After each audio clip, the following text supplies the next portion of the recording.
This is an NBC News special report, the Comey hearing. From Washington, here's Lester Holt and Savannah Guthrie.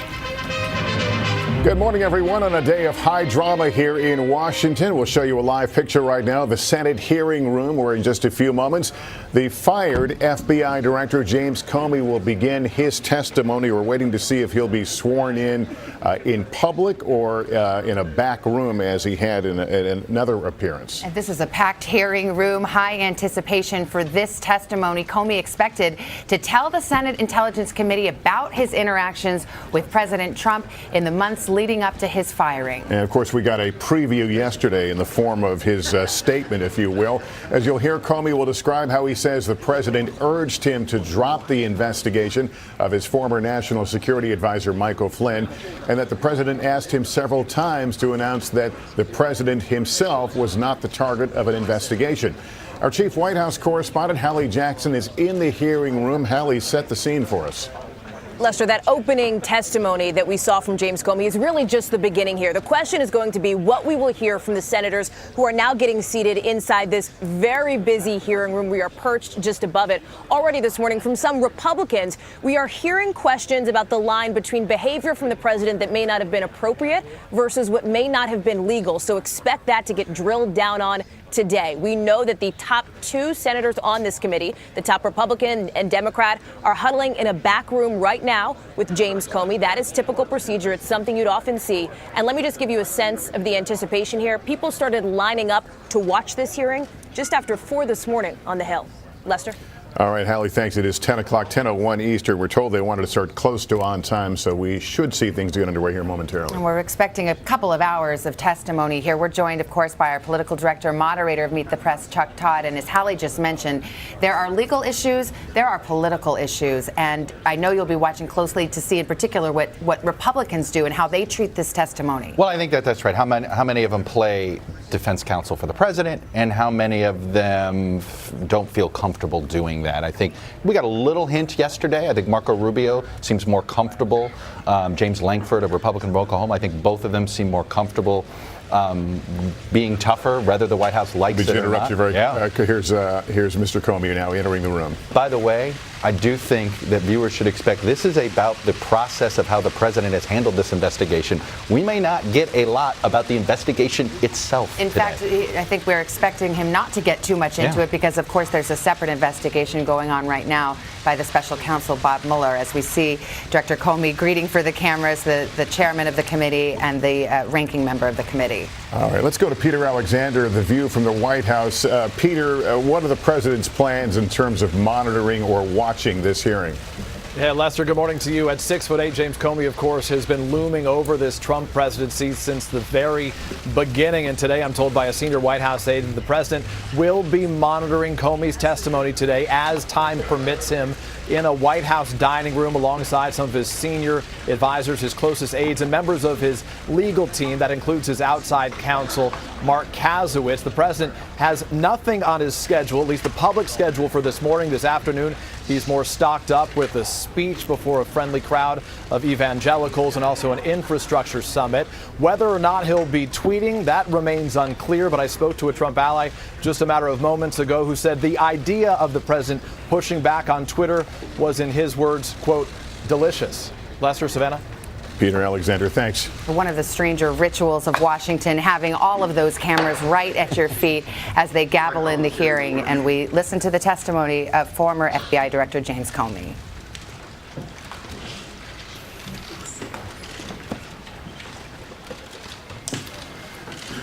Director Comey, I appreciate your willingness to appear before the committee today, and more importantly, I thank you for your dedicated service and leadership to the Federal Bureau of Investigation. Your appearance today speaks to the trust we have built over the years and I'm looking forward to a very open and candid discussion today.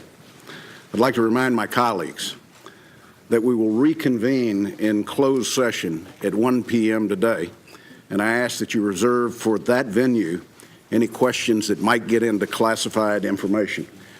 The director has been very gracious with his time, but the vice chairman and I have worked out a very specific timeline for his commitment to be on the Hill, so we will do everything we can to meet that agreement.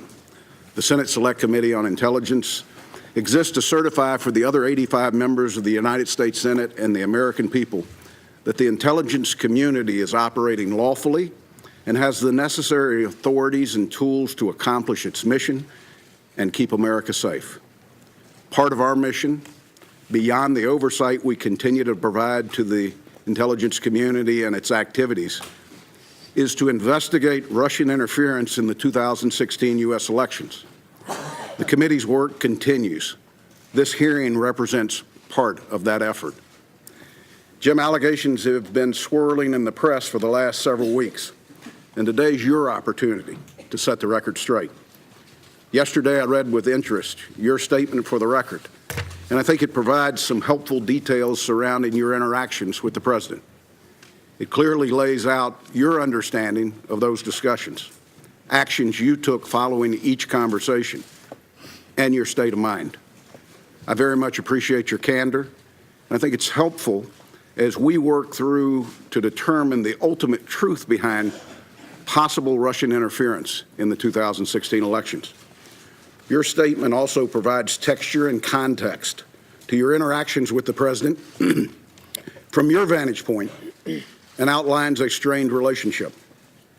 The American people need to hear your side of the story, just as they need to hear the president's descriptions of events. These interactions also highlight the importance of the committee's ongoing investigation. Our experienced staff is interviewing all relevant parties and some of the most sensitive intelligence in our country's possession.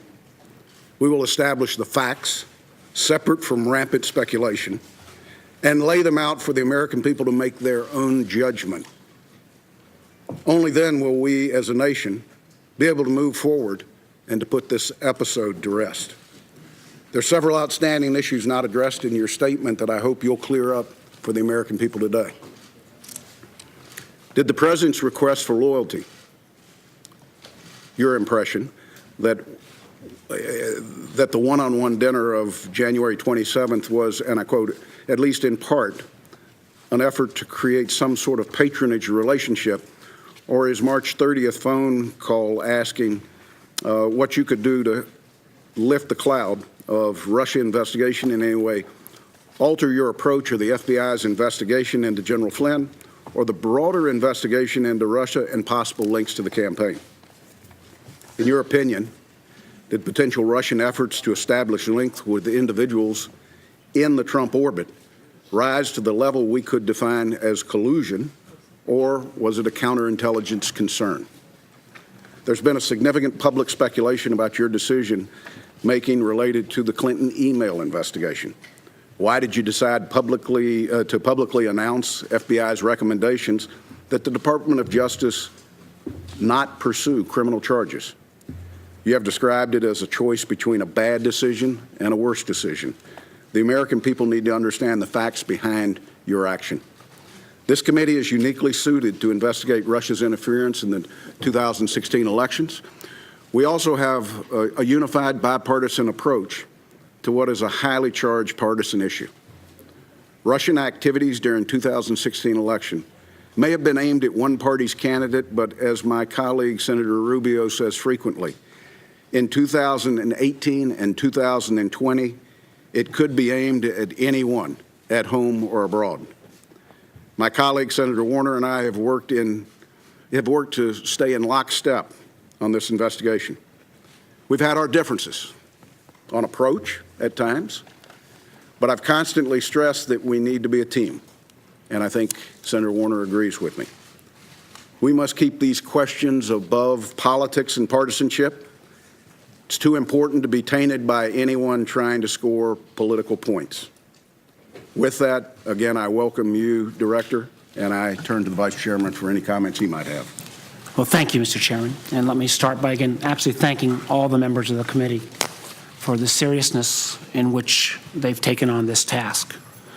Mr. Comey, thank you for agreeing to come testify as part of this committee's investigation into Russia. I realize that this hearing has been obviously the focus of a lot of Washington in the last few days. But the truth is, many Americans who may be tuning in today probably haven't focused on every twist and turn of the investigation. So I'd like to briefly describe, at least from this senator's standpoint, what we already know and what we're still investigating. To be clear, this investigation is not about relitigating the election. It's not about who won or lost, and it sure as heck is not about Democrats versus Republicans. We're here because a foreign adversary attacked us right here at home, plain and simple. Not by guns or missiles, but by foreign operatives seeking to hijack our most important democratic process, our presidential election.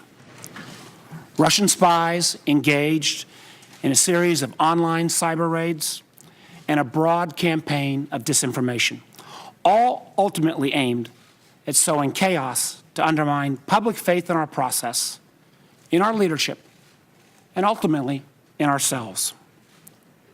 And that's not just this senator's opinion. It is the unanimous determination of the entire U.S. intelligence community. So we must find out the full story. What the Russians did, and candidly, as some other colleagues have mentioned, why they were so successful. And more importantly, we must determine the necessary steps to take to protect our democracy and ensure they can't do it again. Chairman mentioned elections in 2018 and 2020. In my home state of Virginia, we have elections this year in 2017. Simply put, we cannot let anything or anyone prevent us from getting to the bottom of this. Now, Mr. Comey, let me say at the outset, we haven't always agreed on every issue. In fact, I've occasionally questioned some of the actions you've taken. But I've never had any reason to question your integrity, your expertise, or your intelligence. You've been a straight shooter with this committee and have been willing to speak truth to power, even at the risk of your own career, which makes the way in which you were fired by the president ultimately shocking. Recall, we began this entire process with the president and his staff first denying that the Russians were ever involved and then falsely claiming that no one from his team was ever in touch with any Russians. We know that's just not the truth. Numerous Trump associates had undisclosed contacts with Russians before and after the election, including the president's attorney general, his former national security advisor, and his current senior advisor, Mr. Kushner. That doesn't even begin to count the host of additional campaign associates and advisors who've also been caught up in this massive web. We saw Mr. Trump's campaign manager, Mr. Manafort, forced to step down over ties to Russian-backed entities.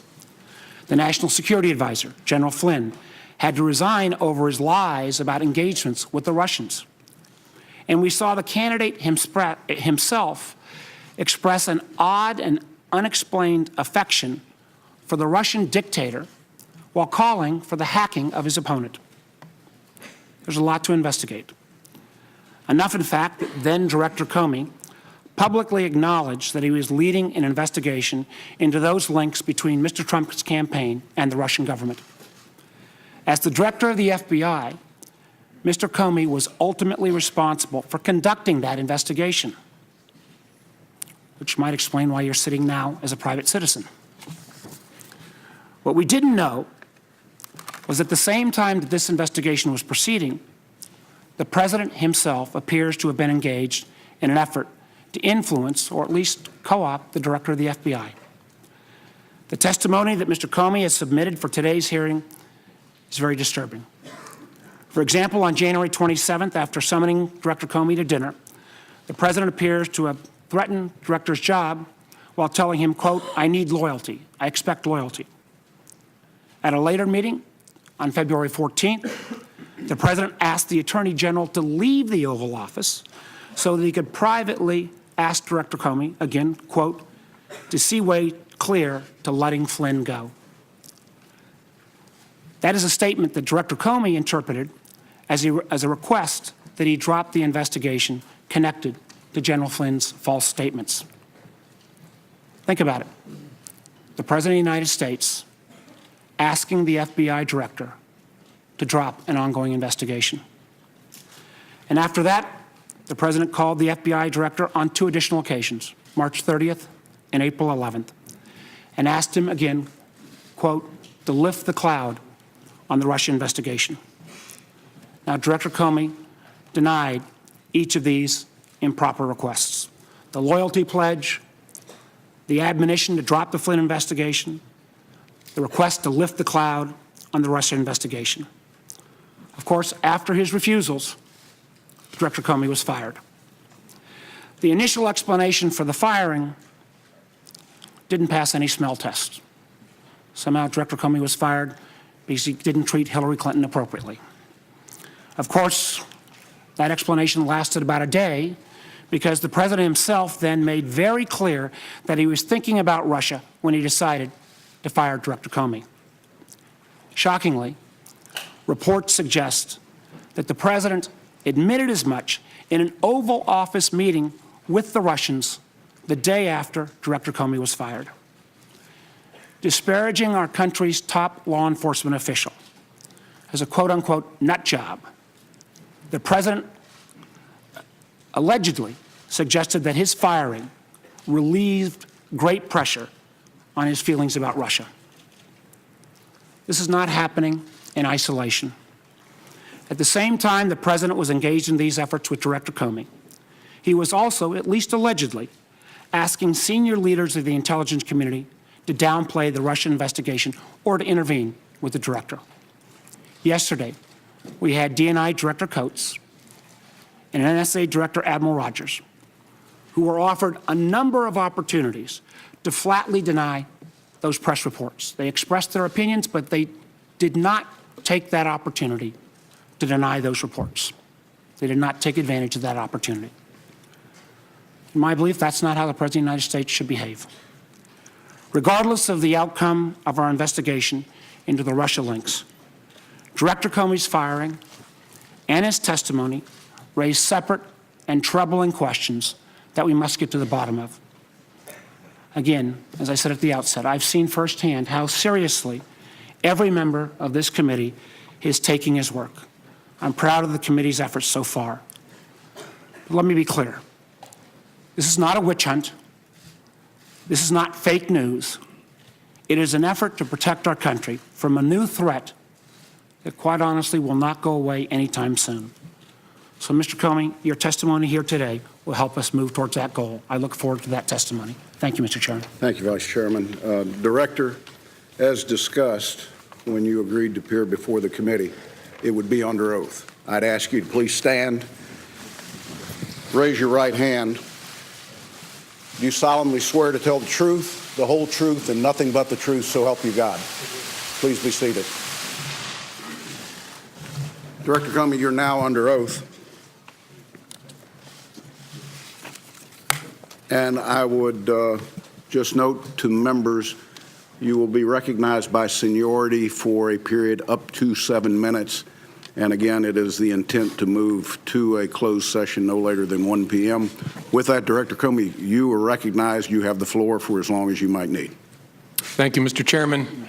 Ranking Member Warner, members of the committee, thank you for inviting me here to testify today. I've submitted my statement for the record, and I'm not going to repeat it here this morning. I thought I would just offer some very brief introductory remarks, and then I would welcome your questions. When I was appointed FBI Director in 2013, I understood that I served at the pleasure of the President. Even though I was appointed to a 10-year term, which Congress created in order to underscore the importance of the FBI being outside of politics and independent, I understood that I could be fired by a president for any reason or for no reason at all. And On May the 9th, when I learned that I had been fired, for that reason, I immediately came home as a private citizen. But then the explanations, the shifting explanations, confused me and increasingly concerned me. They confused me because the president and I had had multiple conversations about my job, both before and after he took office.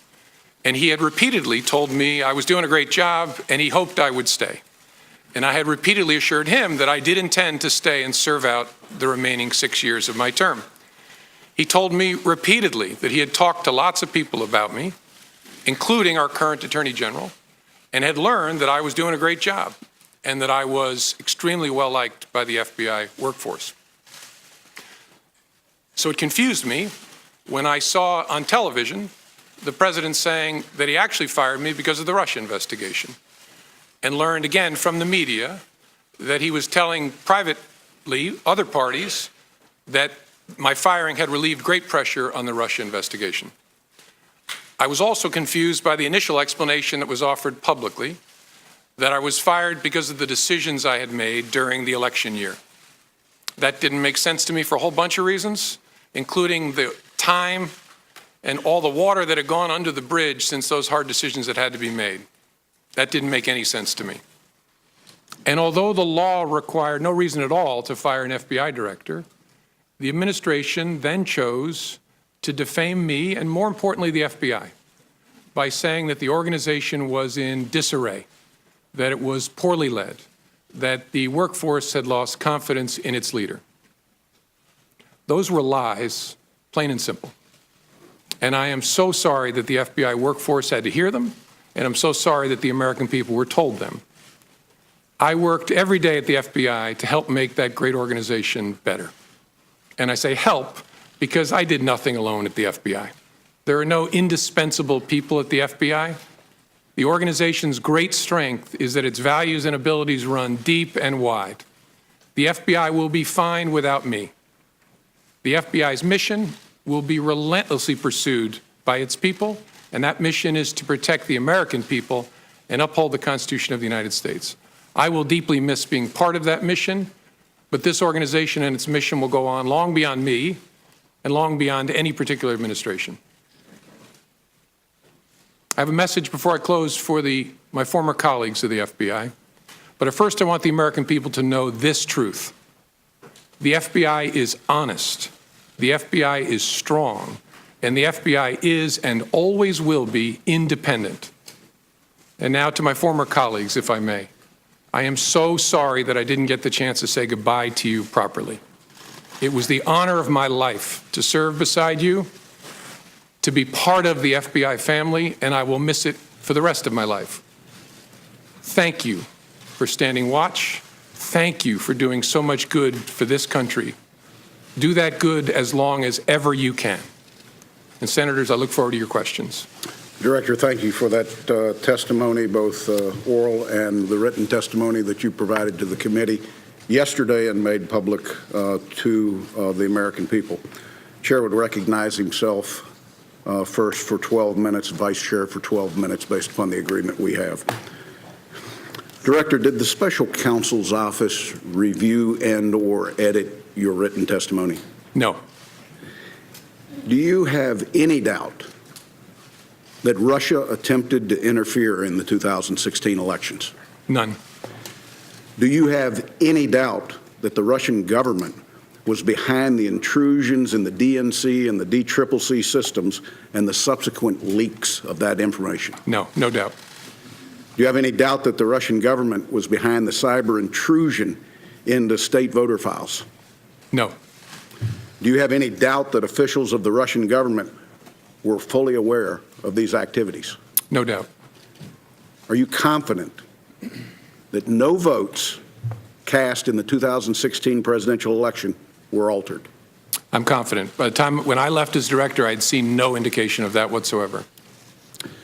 Director Comey, did the president at any time ask you to stop the FBI investigation into Russian involvement in the 2016 U.S. elections? Not to my understanding, no. Did any individual working for this administration, including the Justice Department, ask you to stop the Russian investigation? No. Director, when the president requested that you, and I quote, let Flynn go,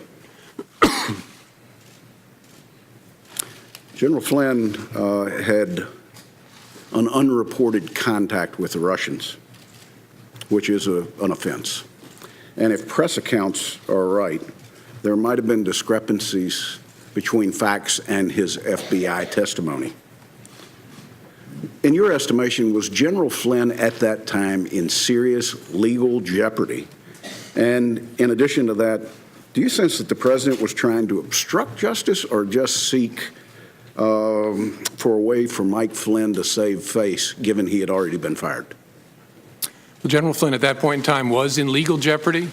There was an open FBI criminal investigation of his statements in connection with the Russian contacts and the contacts themselves. And so that was my assessment at the time. I don't think it's for me to say whether the conversation I had with the president was an effort to obstruct. I took it as a very disturbing thing, very concerning, but that's a conclusion I'm sure the special counsel will work towards to try and understand what the intention was there and whether that's an offense.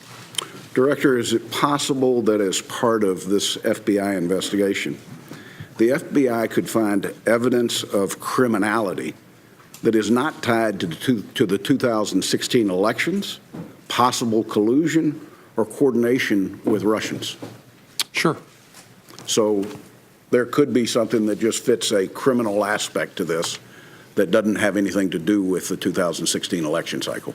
Correct. In any complex investigation, when you start turning over rocks, sometimes you find things that are unrelated to the primary investigation that are criminal in nature.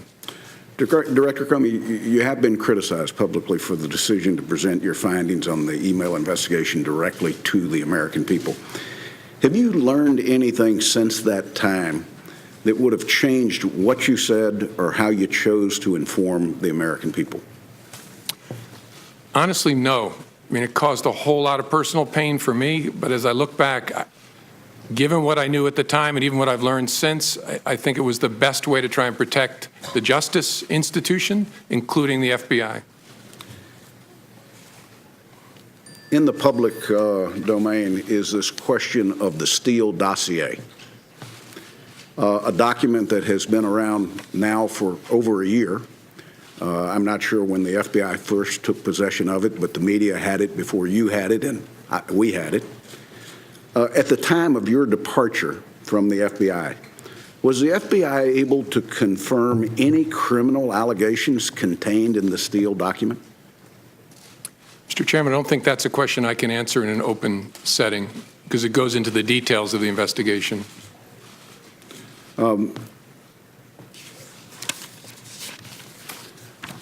Director, the term we hear most often is collusion. When people are describing possible links between Americans and Russian government entities related to the interference in our election, would you say that it's normal for foreign governments to reach out to members of an incoming administration? Yes. At what point does the normal contact cross the line into an attempt to recruit agents or influence or spies? Difficult to say in the abstract. It depends upon the context, whether there's an effort to keep it covert, what the nature of the requests made of the American by the foreign government are. It's a judgment call based on a whole lot of facts. At what point would that recruitment become a counterintelligence threat to our country? Again, difficult to answer in the abstract, but when a foreign power is using especially coercion or some sort of pressure to try and co-opt an American, especially a government official, to act on its behalf, that's a serious concern to the FBI and at the heart of the FBI's counterintelligence mission. So if you've got a 36-page document of specific claims that are out there, the FBI would have to, for counterintelligence reasons, try to verify anything that might be claimed in there. One, and probably first and foremost, is the counterintelligence concerns that we have about blackmail. Would that be an accurate statement? Yes. If the FBI receives a credible allegation that there is some effort to co-opt, coerce, direct, employ covertly an American on behalf of the foreign power, that's the basis on which a counterintelligence investigation is opened. And when you read the dossier, what was your reaction, given that it was 100% directed at the president-elect? Not a question I can answer in an open setting, Mr. Chairman. Okay. When did you become aware of the cyber intrusion? The first there's all kinds of cyber intrusions going on all the time. The first Russia-connected cyber intrusion I became aware of in the late summer of 2015. And in that time frame, there were more than the DNC and the DCCC that were targets. Correct. There was a massive effort to target government and non-governmental, near-governmental agencies like nonprofits. What would be the estimate of how many entities out there the Russians specifically targeted in that time frame? It's hundreds. I suppose it could be more than 1,000, but it's at least hundreds. When did you become aware that data had been exfiltrated? I'm not sure exactly. I think either late 15 or early 16. And did you, the director of the FBI, have conversations with the last administration about the risk that this posed? Yes. And share with us, if you will, what actions they took. Well, the FBI had already undertaken an effort to notify all the victims, and that's what we consider the entities that were attacked as part of this massive spear phishing campaign. And so we notified them in an effort to disrupt what might be ongoing.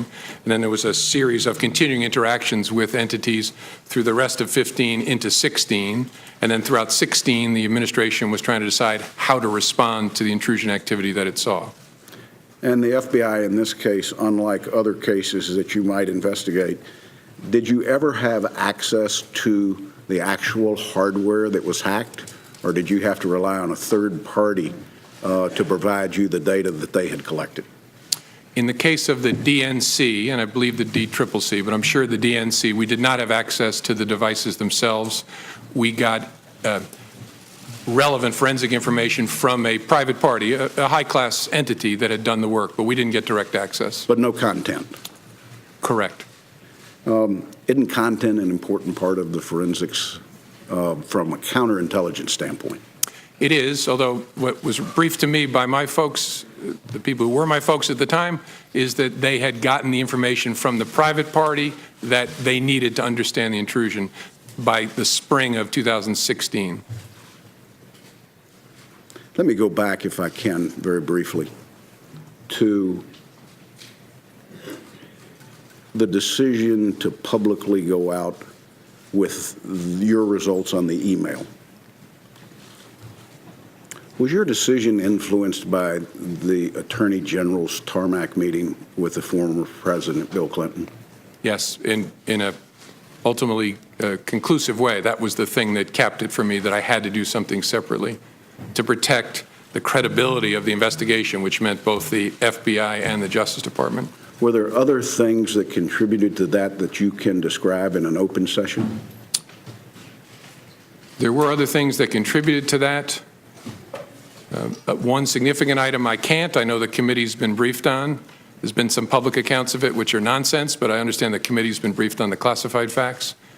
Probably the only other consideration that I guess I can talk about in an open setting is that at one point the Attorney General had directed me not to call it an investigation, but instead to call it a matter, which confused me and concerned me.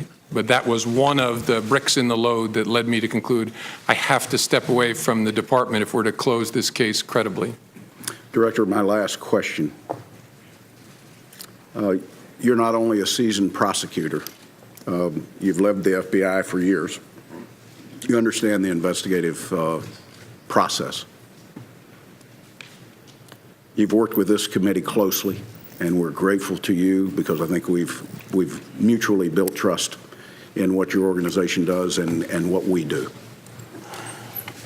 Is there any doubt in your mind that this committee can carry out its oversight role in the 2016 Russian involvement in the elections in parallel with the now special counsel that's been set up? No, no doubt. It can be done. It requires lots of conversations, but Bob Mueller is one of this country's great, great pros, and I'm sure you all will be able to work it out with him to run it in parallel. I want to thank you once again. I want to turn to the Vice Chairman. Thank you, Mr. Chairman. And again, Director Comey, thank you for your service. And your comments to your FBI family, I know were heartfelt. Know that even though there are some in the administration who've tried to smear your reputation, you had Acting Director McCabe in public testimony a few weeks back and in public testimony yesterday reaffirm that the vast majority of the FBI community had great trust in your leadership and obviously trust in your integrity. I want to go through a number of the meetings that you referenced in your testimony. And let's start with the January 6th meeting in Trump Tower, where you went up with a series of officials to brief the president-elect on the Russia investigation.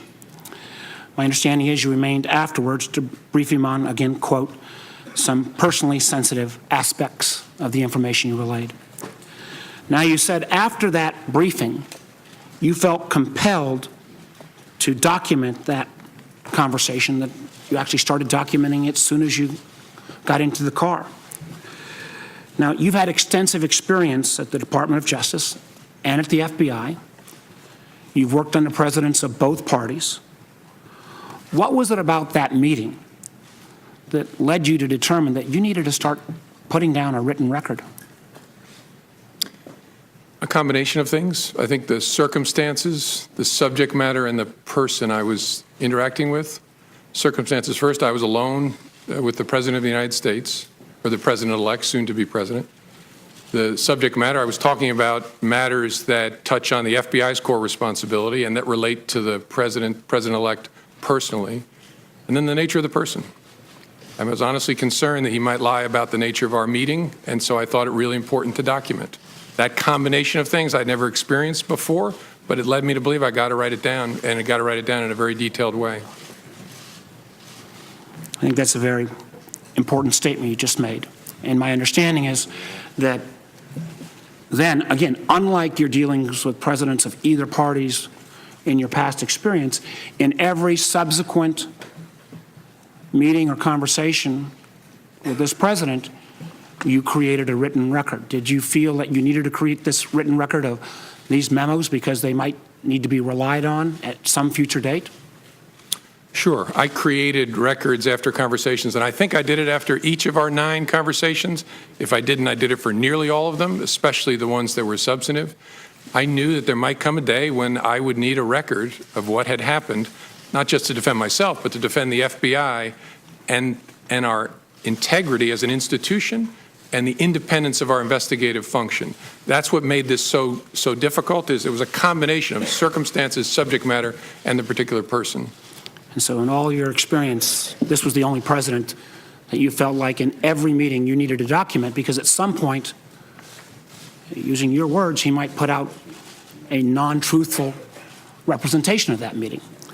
Now, that's right, Senator. And I, as I said in my written testimony, as FBI director, I interacted with President Obama, and I spoke only twice in 3 years and didn't document it. When I was Deputy Attorney General, I had one-on-one meeting with President Bush about a very important and difficult national security matter.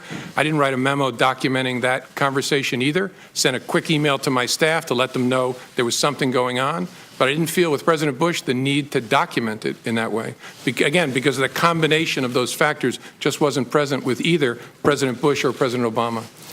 I think that is very significant. I think others will probably question that. Now, the chairman and I have requested those memos. It is our hope that the FBI will get this committee access to those memos so that, again, we can read that contemporaneous rendition so that we've got your side of the story. Now, I know members have said and press have said that if you were, a great deal has been made of whether the president, you are asked to, in effect, indicate whether the president was the subject of any investigation. And my understanding is prior to your meeting on January 6th, you discussed with your leadership team whether or not you should be prepared to assure then President-elect Trump that the FBI was not investigating him personally. Now, my understanding is your leadership team agreed with that, but was that a unanimous decision? Was there any debate about that? wasn't unanimous. One of the members of the leadership team had a view that although it was technically true, we did not have a counterintelligence file case open on then President-elect Trump.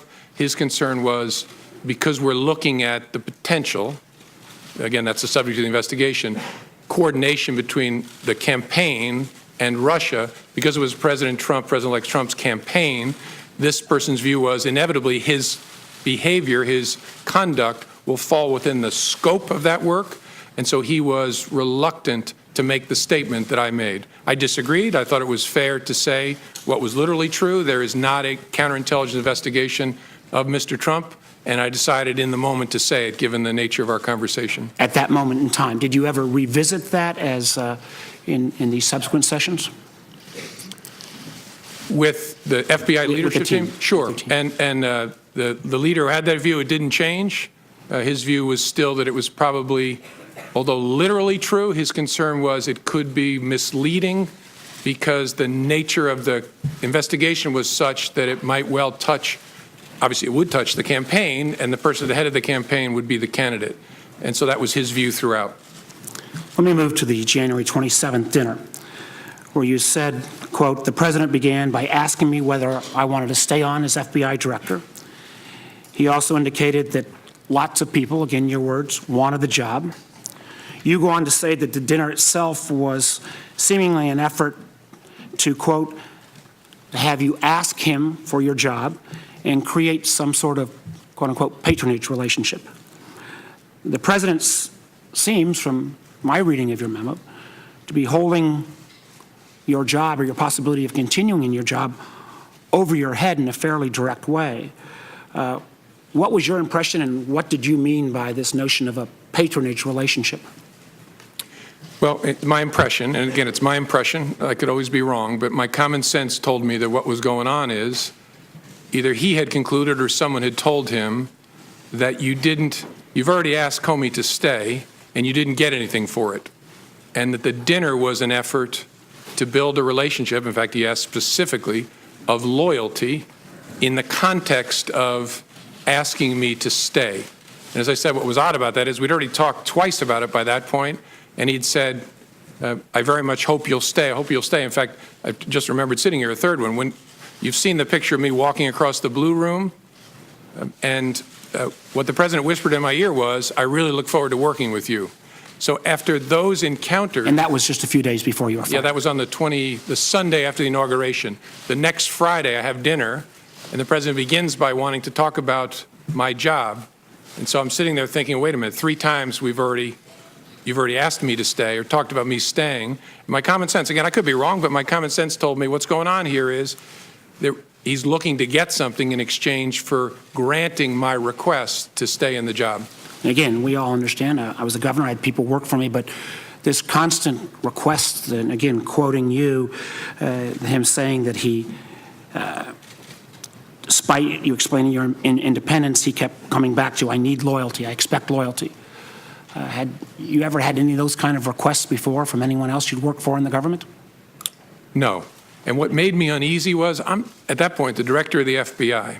The reason that Congress created a 10-year term is so that the director is not feeling as if they're serving with political loyalty owed to any particular person. The statue of justice has a blindfold on because you're not supposed to be peeking out to see whether your patron is pleased or not with what you're doing. It should be about the facts and the law. That's why I became FBI director, to be in that kind of position. So that's why I was so uneasy. Well, let me move on. My time's running out. February 14th, again, it seems a bit strange. You were in a meeting, and your direct superior, the Attorney General, was in that meeting as well. Yet the president asked everyone to leave, including the Attorney General to leave, before he brought up the matter of General Flynn. What was your impression of that type of action? And had you ever seen anything like that before? No.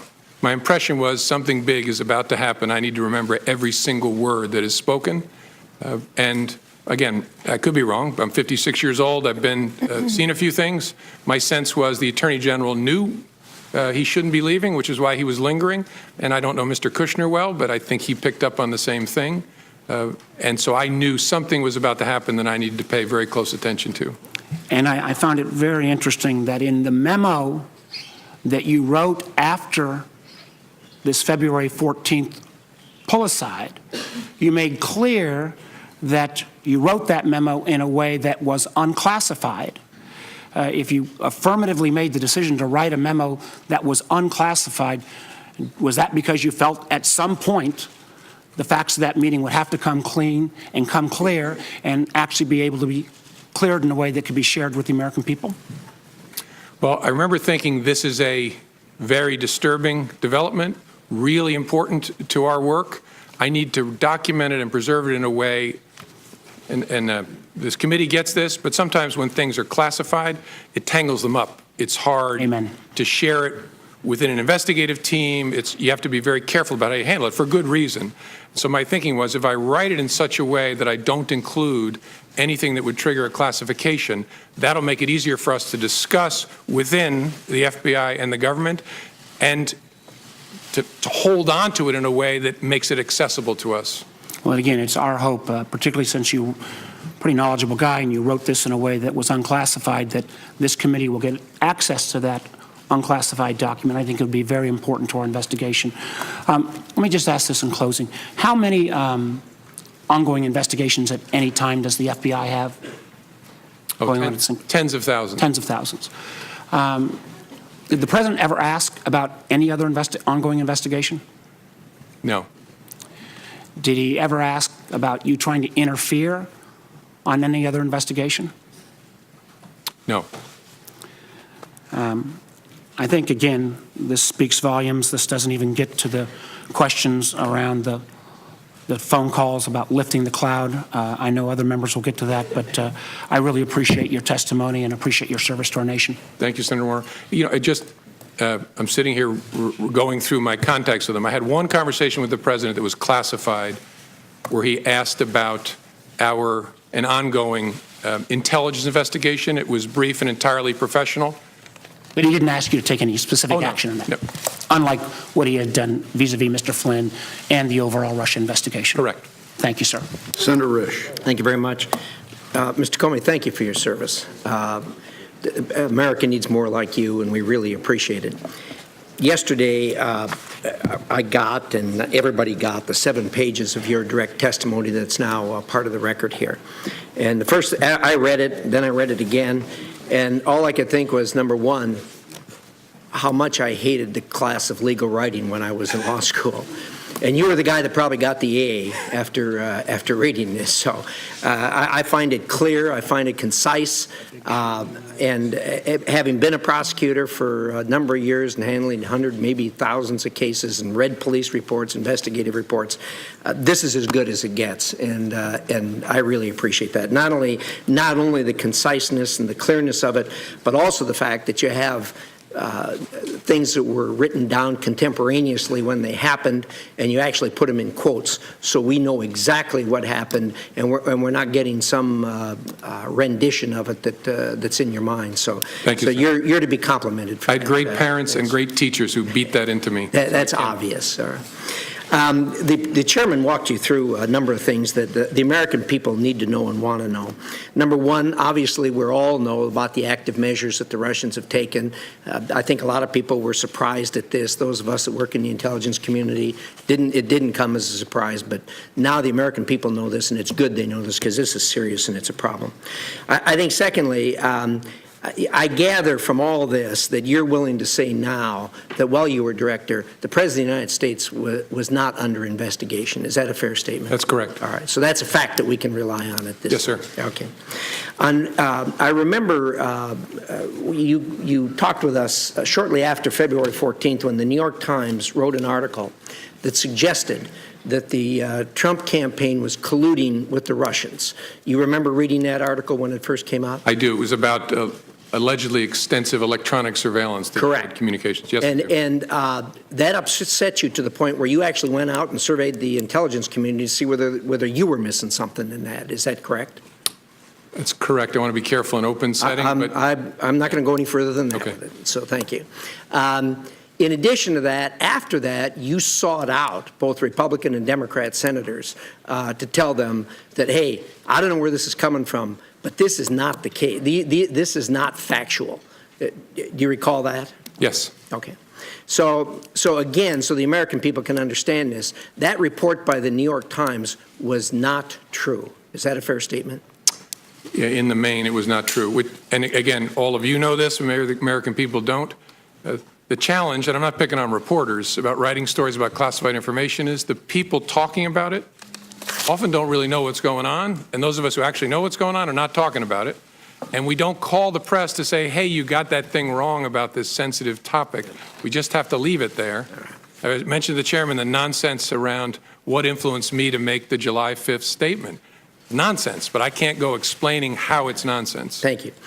All right, so those three things we now know regarding the active measures with the president's under investigation and the collusion between the Russian, the Trump campaign and the Russians. I want to drill right down, as my time is limited, to the most recent dust-up regarding allegations that the President of the United States obstructed justice. And boy, you nailed this down on page 5, paragraph 3. You put this in quotes. Words matter. You wrote down the words so we can all have the words in front of us now. There's 28 words there that are in quotes, and it says, quote, I hope, this is the president speaking, I hope you can see your way clear to letting this go, to letting Flynn go. He is a good guy. I hope you can let this go. Now, those are his exact words. Is that correct? Correct. And you wrote them here and you put them in quotes? Correct. Okay. Thank you for that. He did not direct you to let it go. Not in his words, no. He did not order you to let it go. Again, those words are not an order. No.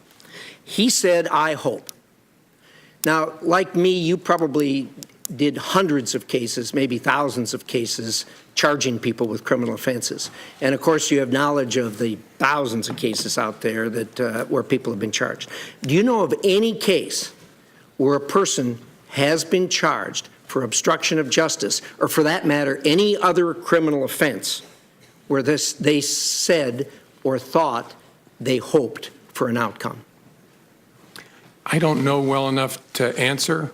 And the reason I keep saying his words is I took it as a direction. Right. I mean, this is the President of the United States with me alone saying, I hope this.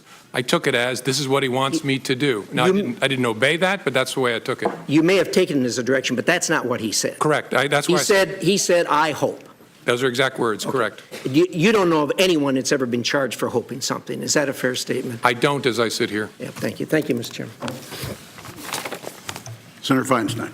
Thanks very much, Mr. Chairman. Mr. Comey, I just want you to know that I have great respect for you. Senator Cornyn and I sit on the Judiciary Committee, so we have occasion to have you before us. And I know that you're a man of strength and integrity. And I really regret the situation that we all find ourselves in. I just want to say that.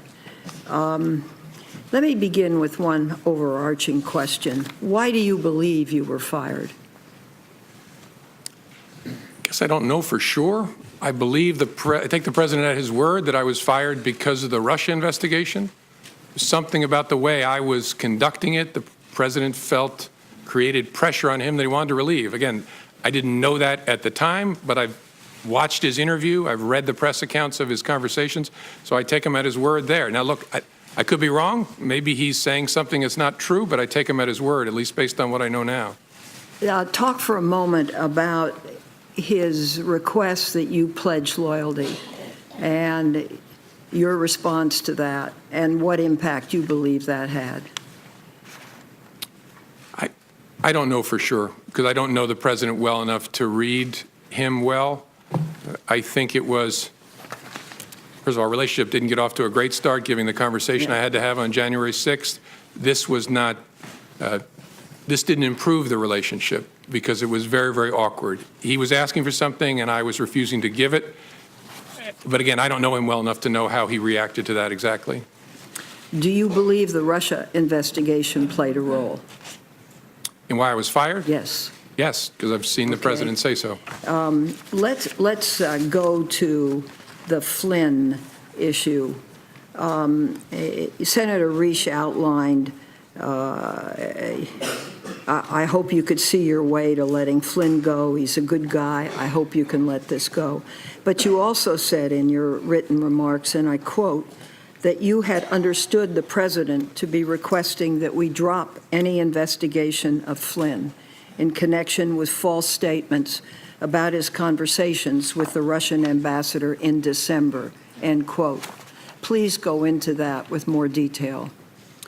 Well, the context and the president's words are what led me to that conclusion. As I said in my statement, I could be wrong, but Flynn had been forced to resign the day before. And the controversy around General Flynn at that point in time was centered on whether he had lied to the vice president about the nature of his conversations with the Russians, whether he had been candid with others in the course of that. And so that happens on the day before. On the 14th, the president makes specific reference to that. And so that's why I understood him to be saying that what he wanted me to do was drop any investigation connected to Flynn's account of his conversations with the Russians. Now, here's the question. You're big, you're strong. I know the Oval Office, and I know what happens to people when they walk in. There is a certain amount of intimidation. But why didn't you stop and say, Mr. President, this is wrong. I cannot discuss this with you? It's a great question. Maybe if I were stronger, I would have. I was so stunned by the conversation that I just took it in. And the only thing I could think to say, because I was playing in my mind, because I was going to remember every word he said, I was playing in my mind, what should my response be? And that's why I very carefully chose the words. And look, I've seen the tweet about tapes. Lordy, I hope there are tapes. I remember saying, I agree he's a good guy, as a way of saying I'm not agreeing with what you just asked me to do. Again, maybe other people would be stronger in that circumstance, but that's how I conducted myself. I hope I'll never have another opportunity. Maybe if I did it again, I would do it better. You described 2 phone calls that you received from President Trump, one on March 30 and one on April 11, where he, quote, described the Russia investigation as a cloud that was impairing his ability, end quote, as president, and asked you, quote, to lift the cloud, end quote. How did you interpret that? And what did you believe he wanted you to do? I interpreted that as he was frustrated that the Russia investigation was taking up so much time and energy. I think he meant of the executive branch, but in the public square in general, and it was making it difficult for him to focus on other priorities of his. But what he asked me was actually narrower than that. So I think what he meant by the cloud, and again, I could be wrong, but what I think he meant by the cloud was the entire investigation is taking up oxygen and making it hard for me to focus on the things I want to focus on. The ask was to get it out that I, the president, am not personally under investigation. After April 11th, did he ask you more ever about the Russia investigation? Did he ask you any questions? We never spoke again after April 11th. You told the president, I would see what we could do. What did you mean? That was kind of a slightly cowardly way of trying to avoid telling him we're not going to do that, that I would see what we could do. It was a way of kind of getting off the phone, frankly. And then I turned and handed it to the acting Deputy Attorney General, Mr. Bente. So I wanted to go into that. Who did you talk with about that, lifting the cloud, stopping the investigation back at the FBI, and what was their response? Well, the FBI, during one of the 2 conversations, I'm not remembering exactly, I think the first, my chief of staff was actually sitting in front of me and heard my end of the conversation because the president's call was a surprise. And I discussed the lifting the cloud and the request with the senior leadership team, who typically, and I think in all these circumstances, was the deputy director, my chief of staff, the general counsel, the deputy director's chief counsel, And I think in a number of circumstances, the number 3 in the FBI, and a few of the conversations included the head of the National Security Branch. So that group of us that lead the FBI when it comes to national security. Okay, you have the President of the United States asking you to stop an investigation that's an important investigation. What was the response of your colleagues? I think they were as shocked and troubled by it as I was. Some said things that led me to believe that. I don't remember exactly, but the reaction was similar to mine. They're all experienced people who had never experienced such a thing. So they were very concerned. And then the conversation turned to about, so what should we do with this information? And that was a struggle for us because we are the leaders of the FBI, so it's been reported to us in that I heard it and now I've shared it with the leaders of the FBI. Our conversation was, should we share this with any senior officials at the Justice Department? Our absolute primary concern was we can't infect the investigative team. We don't want the agents and analysts working on this to know the President of the United States has asked, and when it comes from the President, I took it as a direction, to get rid of this investigation because we're not going to follow that request. And so we decided we got to keep it away from our troops. But is there anybody else we ought to tell at the Justice Department? And as I laid out in my statement, we considered whether to tell the Attorney General, decided that didn't make sense because we believed, rightly, that he was shortly going to recuse. There were no other Senate-confirmed leaders in the Justice Department at that point.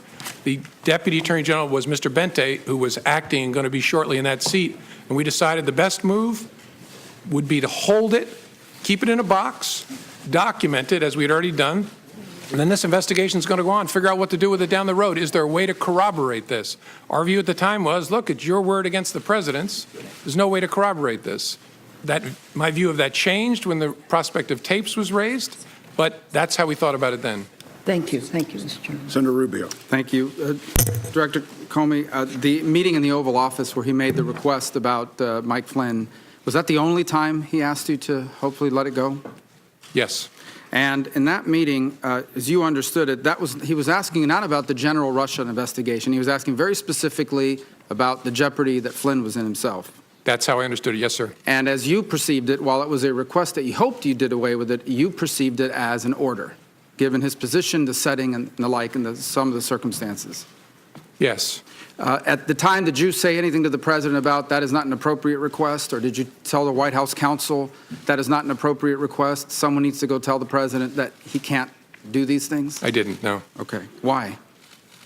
I don't know. I think, as I said earlier, I think the circumstances were such that I was a bit stunned and didn't have the presence of mind. And I don't know, I don't want to make you sound like I'm Captain Courageous. I don't know whether, even if I had the presence of mind, I would have said to the President, sir, that's wrong. I don't know whether I would have. Okay. But in the moment, it didn't come to my mind. What came to my mind is be careful what you say. And so I said, I agree Flynn is a good guy. So on the cloud, we keep talking about this cloud. You perceive the cloud to be the Russian investigation in general. Yes, sir. Right? But the specific ask was that you would tell the American people what you had already told him, what you had already told the leaders of Congress, both Democrats and Republicans, that he was not personally under investigation. Yes, sir. In fact, he was asking you to do what you have done here today. Correct. Yes, sir. Okay. And again, at that setting, did you say to the President that it would be inappropriate for you to do so and then talk to the White House counsel or anybody so hopefully they would talk to him and tell him that he couldn't do this? First time I said, I'll see what we can do. Second time, I explained how it should work, that the White House counsel should contact the Deputy Attorney General. You told him the President said, okay, then I think that's what I'll do. And just to be clear, for you to make a public statement that he was not under investigation would not have been illegal, but you felt it made no sense because it could potentially create a duty to correct if circumstances changed. Yes, sir. We wrestled with it before my testimony where I confirmed that there was an investigation, and there were two primary concerns. One was it creates a duty to correct, which I've lived before, and you want to be very careful about doing that. And second, it's a slippery slope because if we say the President and the Vice President aren't under investigation, what's the principled basis for stopping? Okay. And so the leadership at Justice, Acting Attorney General Bente, said you're not going to do that. Now, on March 30th, during the phone call about General Flynn, you said he abruptly shifted and brought up something that you call, quote unquote, the McCabe thing. Specifically, the McCabe thing, as you understood it, was that McCabe's wife had received campaign money from what I assume means Terry McAuliffe. Yes, sir. That's was what very close to the Clintons. And so had the president at any point in time expressed to you concern, opposition, potential opposition to McCabe? I don't like this guy because he got money from someone that's close to Clinton. He had asked me during previous conversations about Andy McCabe and said, in essence, how's he going to be with me as president? I was pretty rough on him on the campaign trail. He was rough on McCabe? He was rough, by his own account. He said he was rough on McCabe and Mrs. McCabe on the campaign trail. How's he going to be? And I assured the president, Andy is a total pro. No issue at all. You got to know the people of the FBI. They are not. So then the president turns to you and says, remember, I never brought up the McCabe thing because you said he was a good guy. Did you perceive that to be a statement that I took care of you, I didn't do something because you told me he was a good guy, so now, I'm asking you potentially for something in return? Is that how you perceived it? I wasn't sure what to make of it, honestly. That's possible, but it was so out of context that I didn't have a clear view of what it was. Now, on a number of occasions here, you bring up, let's talk now about the general Russia investigation, okay? In page 6 of your testimony, you say, the first thing you say is, he asked what we could do to, quote unquote, lift the cloud, the general Russia investigation, and you responded that we were investigating the matter as quickly as we could and that there would be great benefit if we didn't find anything to having done the work well. And he agreed. He reemphasized the problems it was causing him, but he agreed. So in essence, the president agreed with your statement that it would be great if we could have an investigation, all the facts came out, and we found nothing. So he agreed that that would be ideal, but this cloud is still messing up my ability to do the rest of my agenda. Is that an accurate assessment of? Yes, sir. He actually went farther than that. He said, and if some of my satellites did something wrong, it'd be good to find that out. Well, that's the second part, and that is the satellites. He said if one of my satellites, I imagine by that he meant some of the other people surrounding his campaign did something wrong, it would be great to know that as well. Yes, sir. That's what he said. So are those the only two instances in which that sort of back and forth happened, where the president was basically saying, and I'm paraphrasing here, it's okay, do the Russia investigation. I hope it all comes out. I have nothing to do with anything Russia. It'd be great if it all came out, if people around me were doing things that were wrong. Yes, as I recorded it accurately there, that was the sentiment he was expressing. Yes, sir. So what it bears it comes down to is the president has asked three things of you. He asked for your loyalty, and you said you would be loyally honest. Honestly loyal. Honestly loyal. He asked you on one occasion to let the Mike Flynn thing go because he was a good guy. By the way, you're aware that he said the exact same thing in the press the next day. He's a good guy, he's been treated unfairly, et cetera, et cetera. So I imagine your FBI agents read that. I'm sure they did. The president's wishes were known to them, certainly by the next day when he had a press conference with the prime minister. But going back, the three requests were, number one, be loyal. Number two, let the Mike Flynn thing go. He's a good guy. He's been treated unfairly. And number three, can you please tell the American people what these leaders in Congress already know, what you already know, what you've told me 3 times, that I'm not personally under investigation? Those are the 3 things he asked. Yes, sir. You know, this investigation is full of leaks left and right. I mean, we've learned more from the newspapers sometimes than we do from our open hearings, for sure. Do you ever wonder why, of all the things in this investigation, the only thing that's never been leaked is the fact that the president was not personally under investigation, despite the fact that both Democrats and Republicans and the leadership of Congress knew that and have known that for weeks?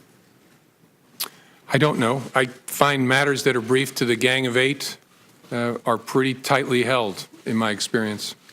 Finally, who are those senior leaders at the FBI that you shared these conversations with? As I said in response to Senator Feinstein's question, Deputy Director, my Chief of Staff, General Counsel, the Deputy Director's Chief Counsel, and then more often than not, the number 3 person at the FBI who's the Associate Deputy Director, and then quite often the head of the National Security Branch. Senator Wyden. Thank you, Mr. Chairman. Mr. Comey, welcome. You and I have had significant policy differences over the years, particularly protecting Americans' access to secure encryption. But I believe the timing of your firing stinks. And yesterday you put on the record testimony that demonstrates why the odor of presidential abuse of power is so strong. Now to my questions. In talking to Senator Warner, about this dinner that you had with the president, I believe January 27th. All in one dinner, the president raised your job prospects, he asked for your loyalty, and denied allegations against him. All took place over one supper. Now, you told Senator Warner that the president was looking to, quote, get something. Looking back, did that dinner suggest that your job might be contingent on how you handled the investigation? I don't know that I'd go that far. I got the sense my job would be contingent upon how he felt how he felt I conducted myself and whether I demonstrated loyalty. But I don't know whether I go so far as to connect it to the investigation. You said the president was trying to create some sort of patronage relationship. In a patronage relationship, isn't the underling expected to behave in a manner consistent with the wishes of the boss? Yes. Okay. Or at least consider how what you're doing will affect the boss as a significant consideration. Let me turn to the Attorney General. In your statement, you said that you and the FBI leadership team decided not to discuss the president's actions with Attorney General Sessions, even though he had not recused himself. What was it about the Attorney General's own interactions with the Russians or his behavior with regard to the investigation that would have led the entire leadership of the FBI to make this decision? Our judgment, as I recall, was that he was very close to and inevitably going to recuse himself for a variety of reasons. We also were aware of facts that I can't discuss in an open setting that would make his continued engagement in a Russia-related investigation problematic. And so we were convinced, and in fact, I think we'd already heard that the career people were recommending that he recuse himself, that he was not going to be in contact with Russia-related matters much longer. And that turned out to be the case. How would you characterize Attorney General Sessions' adherence to his recusal, in particular with regard to his involvement in your firing, which the president has acknowledged was because of the Russian investigation? That's a question I can't answer. I think it's a reasonable question. If, as the president said, I was fired because of the Russia investigation, why was the Attorney General involved in that chain? I don't know. And so I don't have an answer for the question. Your testimony was that the president's request about Flynn could infect the investigation. Had the president got what he wanted and what he asked of you, what would have been the effect on the investigation? Well, we would have closed any investigation of General Flynn in connection with his statements about and encounters with Russians in the late part of December. So we would have dropped an open criminal investigation. So, in effect, when you talk about infecting the enterprise, you would have dropped something major that would have spoken to the overall ability of the American people to get the facts. Correct. And as good as our people are, our judgment was we don't want them hearing that the President of the United States wants this to go away because it might have an effect on their ability to be fair and impartial and aggressive. Now, the acting Attorney General Yates found out that Michael Flynn could be blackmailed by the Russians, and she went immediately to warn the White House.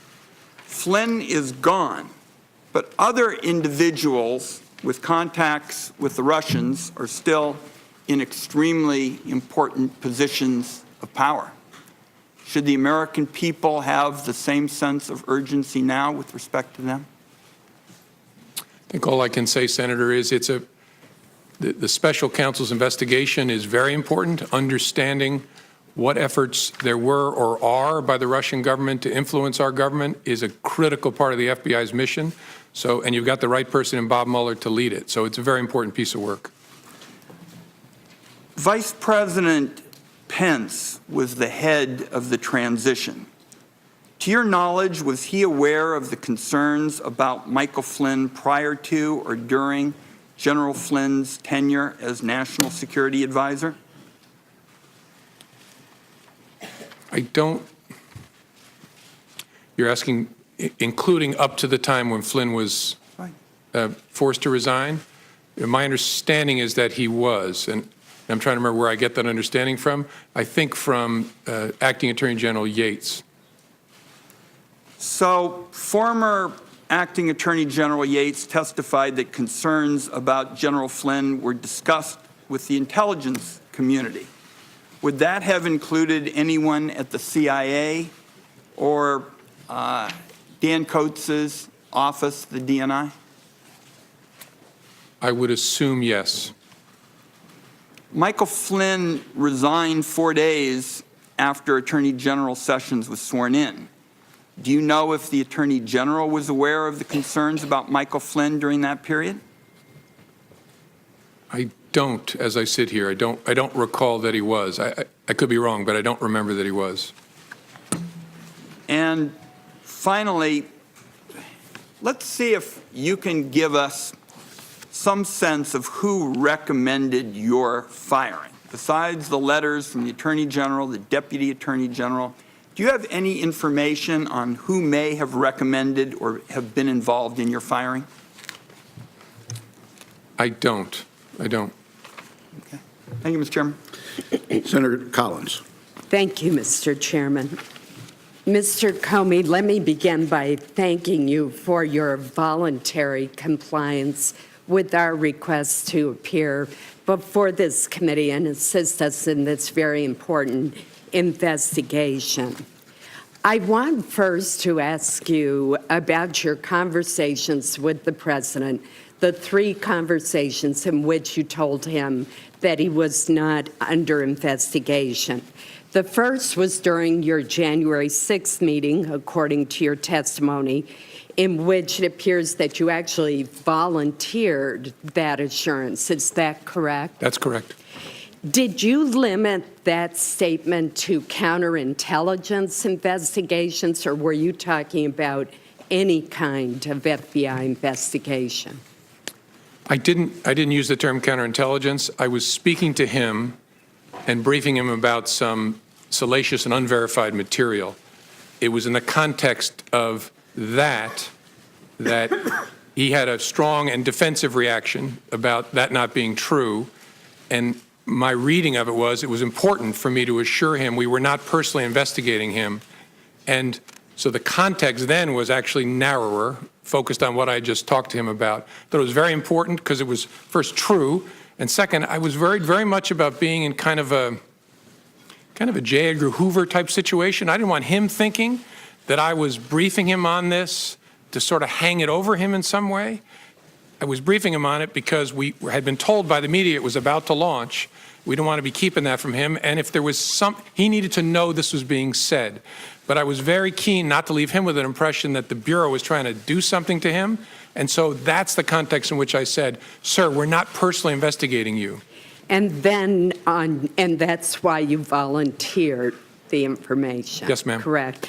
Then on the January 27th dinner, you told the president that he should be careful about asking you to investigate because, quote, you might create a narrative that we are investigating him personally, which we weren't. Again, were you limiting that statement to counterintelligence investigations or more broadly, such as a criminal investigation? The context was very similar. I didn't modify the word investigation. It was, again, he was reacting strongly again to that unverified material, saying, I'm tempted to order you to investigate it. And that, in the context of that, I said, sir, you want to be careful about that because it might create a narrative we're investigating you personally. And then there was the March 30th phone call with the president in which you reminded him that congressional leaders have been briefed that we were not personally, the FBI was not personally investigating President Trump. And again, was that statement to congressional leaders and to the president limited to counterintelligence investigations, or was it a broader statement? I'm trying to understand whether there was any kind of investigation of the president underway. No. I'm sorry. And if I misunderstood, I apologize. We briefed the congressional leadership about what Americans we had opened counterintelligence investigation cases on, and we specifically said the president is not one of those Americans. But that there was no other investigation of the president that we were not mentioning at that time. What the context was counterintelligence, but I wasn't trying to hide some criminal investigation of the president. And was the president under investigation at the time of your dismissal on May 9th? No. I'd like to now turn to the conversations with the president about Michael Flynn, which have been discussed at great length. And first, let me make very clear that the president never should have cleared the room, and he never should have asked you, as you reported, to let it go, to let the investigation go. But I remain puzzled by your response. Your response was, I agree that Michael Flynn is a good guy. You could have said, Mr. President, this meeting is inappropriate. This response could compromise the investigation. You should not be making such a request. It's fundamental to the operation of our government that the FBI be insulated from this kind of political pressure. And you've talked a bit today about that you were stunned by the president making the request. But my question to you is, later on, upon reflection, did you go to anyone at the Department of Justice and ask them to call the White House counsel's office and explain that the president had to have a far better understanding and appreciation of his role vis-a-vis the FBI? In general, I did. I spoke to the Attorney General, and I spoke to the new Deputy Attorney General, Mr. Rosenstein, when he took office, and explained my serious concern about the way in which the president is interacting, especially with the FBI. And I specifically, as I said in my testimony, told the Attorney General, it can't happen that you get kicked out of the room and the president talks to me. But look, in the room, but why didn't we raise the specific? It was of investigative interest to us to try and figure out, so what just happened with the president's request? So I would not have wanted to alert the White House that it had happened until we figured out what are we going to do with this investigatively. Your testimony was that you went to Attorney General Sessions and said, don't ever leave me alone with him again. Are you saying that you also told him that he had made a request that you let it go with regard to part of the investigation of Michael Flynn? No, I specifically did not. I did not. You mentioned that from your very first meeting with the president, you decided to write a memo memorializing the conversation. What was it about that very first meeting that made you write a memo when you had not done that with two previous presidents? As I said, a combination of things. A gut feeling is an important overlay on but the circumstances, that I was alone, the subject matter, and the nature of the person that I was interacting with, and my read of that person. And yeah, and really just a gut feel laying on top of all of that, it's going to be important to protect this organization that I make records of this. And finally, did you show copies of your memos to anyone outside of the Department of Justice? Yes. And to whom did you show copies? I asked, President tweeted on Friday after I got fired that I better hope there's not tapes. I woke up in the middle of the night on Monday night, because it didn't dawn on me originally, that there might be corroboration for our conversation. There might be a tape. And my judgment was I needed to get that out into the public square. And so I asked a friend of mine to share the content of the memo with a reporter. Didn't do it myself for a variety of reasons, but I asked him to because I thought that might prompt the appointment of a special counsel. And so I asked a close friend of mine to do it. And was that Mr. Wittes? No, no. Who was that? A good friend of mine who's a professor at Columbia Law School. Thank you. Senator Heinrich. Mr. Comey, prior to January 27th of this year, have you ever had a one-on-one meeting or a private dinner with a president of the United States? No. I met dinner, no. I had 2 one-on-ones with President Obama that I laid out in my testimony, once to talk about law enforcement issues, law enforcement and race, which was an important topic throughout for me and for the president, and then once very briefly for him to say goodbye. Were those brief interactions? No. The one about law enforcement and race and policing, we spoke for probably over an hour, just the two of us. How unusual is it to have a one-on-one dinner with the president? Did that strike you as odd? Yeah, so much so that I assumed there would be others, that he couldn't possibly be having dinner with me alone. Do you have an impression that if you had found, if you had behaved differently in that dinner, and I am quite pleased that you did not, but if you had found a way to express some sort of expression of loyalty, or given some suggestion that the Flynn criminal investigation might be pursued less vigorously, do you think you would have still been fired? I don't know. It's impossible to say looking back. I don't know. But you felt like those two things were directly relevant to your the kind of relationship that the president was seeking to establish with you? Sure, yes. Yeah. The president has repeatedly talked about the Russian investigation into the U.S. Or the Russia's involvement in the U.S. election cycle as a hoax and as fake news.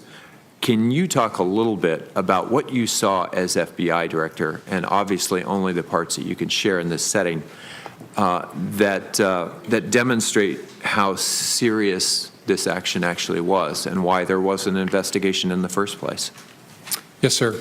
There should be no fuzz on this whatsoever. The Russians interfered in our election during the 2016 cycle. They did it with purpose. They did it with sophistication. They did it with overwhelming technical efforts. And it was an active measures campaign driven from the top of that government. There is no fuzz on that. It is a high confidence judgment of the entire intelligence community.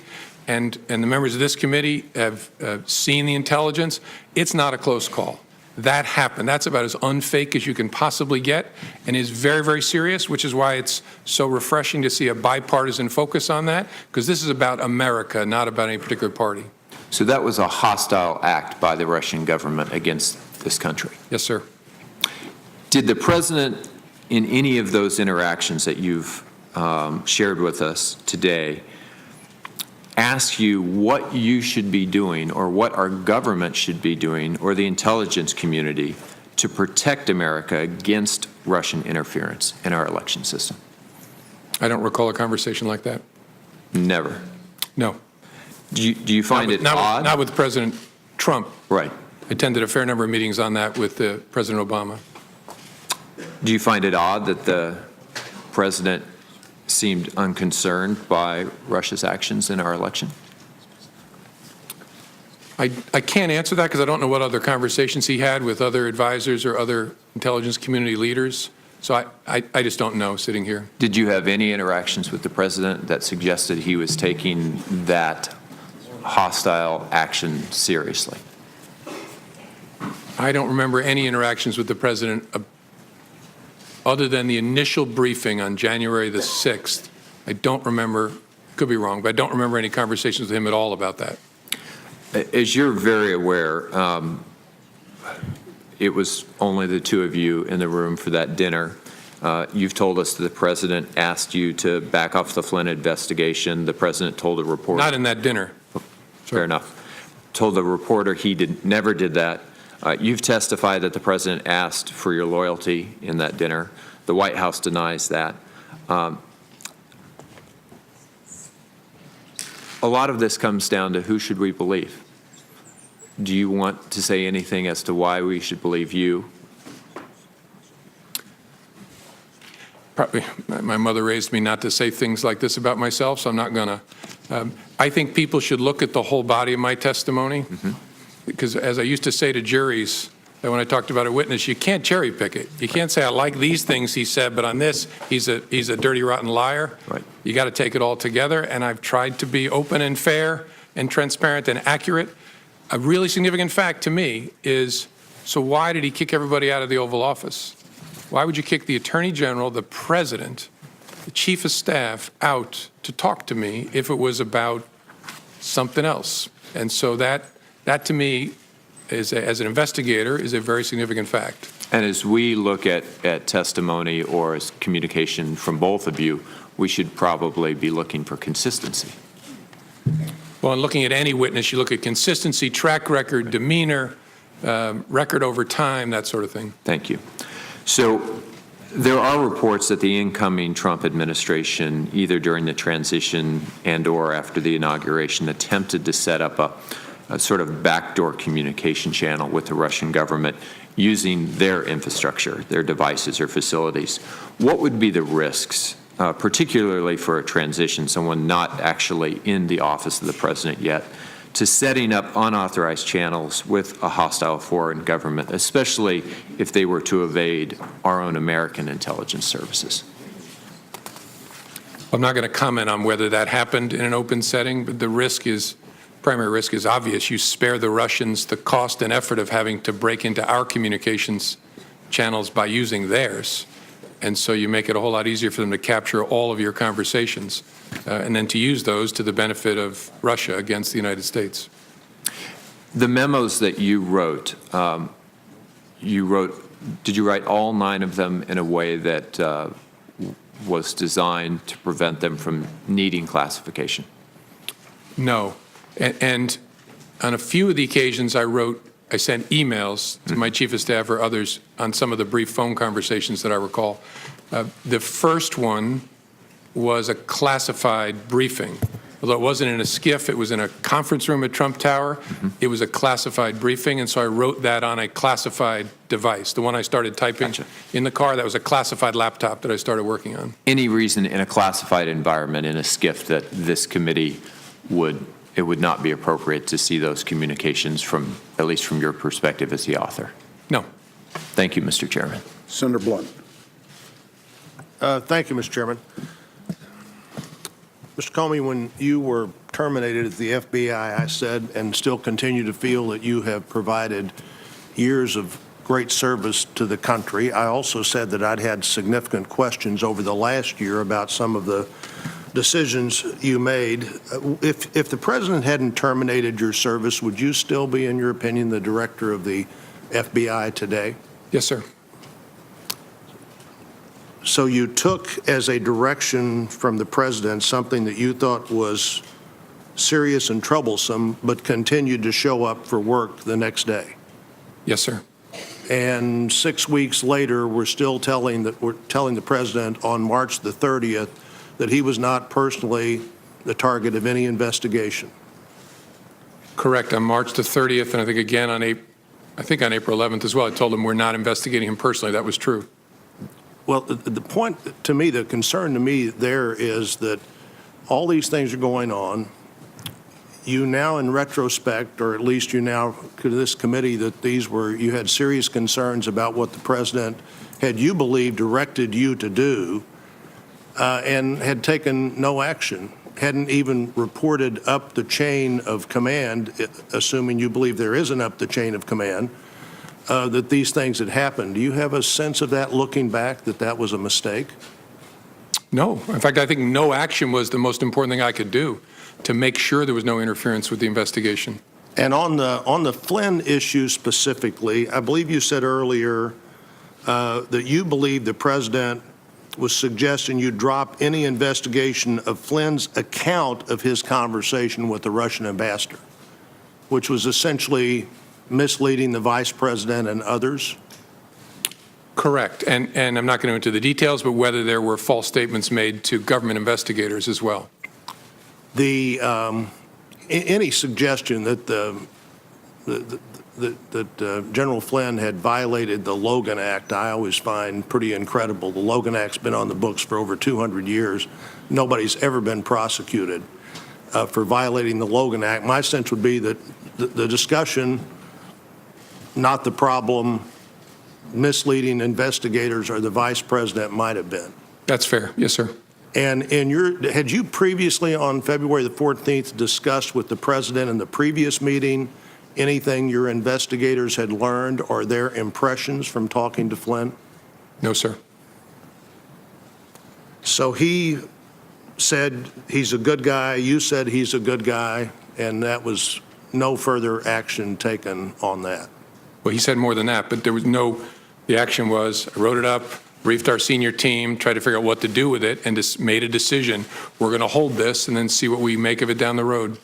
Yes, sir. Was it your view that not briefing up meant you really had no responsibility to report that to the Justice Department in some way? I think at some point, and I don't know what Director Mueller is going to do with it, but at some point, I was sure we were going to brief it to the team in charge of the case. But our judgment was, in the short term, doesn't make sense to, no fuzz on the fact I reported to the Attorney General. That's why I stressed he shouldn't be kicked out of the room. But it didn't make sense to report to him now. You know, you said the Attorney General said, I don't want to be in the room with him alone again, but you continued to talk to him on the phone. What is the difference in being in the room alone with him and talking to him on the phone alone? Yeah, I think what I stressed to the Attorney General was a little broader than just the room. I said, I report to you. It's very important you be between me and the White House. After that discussion with the Attorney General, did you take phone calls from the President? Yes, sir. So why did you just say you need to talk to, why didn't you say, I'm not taking that call, you need to talk to the Attorney General? Well, I did on the April 11th call, and I reported the calls, the March 30th call and the April 11th call, to my superior, who is the acting Deputy Attorney General. I don't want to run out of time here. Let me make one other point. In reading your testimony, January the 3rd, January the 27th, and March the 30th, it appears to me that on all three of those occasions, you, unsolicited by the President, made the point to him that he was not a target of an investigation. Correct. Yes, sir. One, I thought the March 30th, very interesting. You said, well, even though you don't want, you may not want us, that was the 27th, where he said, why don't you look into that dossier thing more? You said, well, you may not want that because then we couldn't tell you, you couldn't say with, we couldn't answer the question about you being a target of the investigation, but you didn't seem to be answering that question anyhow. As Senator Rubio pointed out, the one unanswered, unleaked question seems to have been that in this whole period of time. But you said something earlier I don't want to fail to follow up on. You said after you were dismissed, you gave information to a friend so that friend could get that information into the public media. Correct. What kind of information was that? What kind of information did you give to a friend? That the Flynn conversation, that the President had asked me to let the Flynn, I mean, I'm forgetting my exact own words, but the conversation in the Oval Office. So you didn't consider your memo or your sense of that conversation to be a government document. You considered it to be somehow your own personal document that you could share with the media as you wanted to? Correct. Through a friend? I understood this to be my recollection recorded of my conversation with the President as a private citizen. I felt free to share that. I thought it very important to get it out. So were all of your memos that you recorded on classified or other documents, memos that might be yours as a private citizen?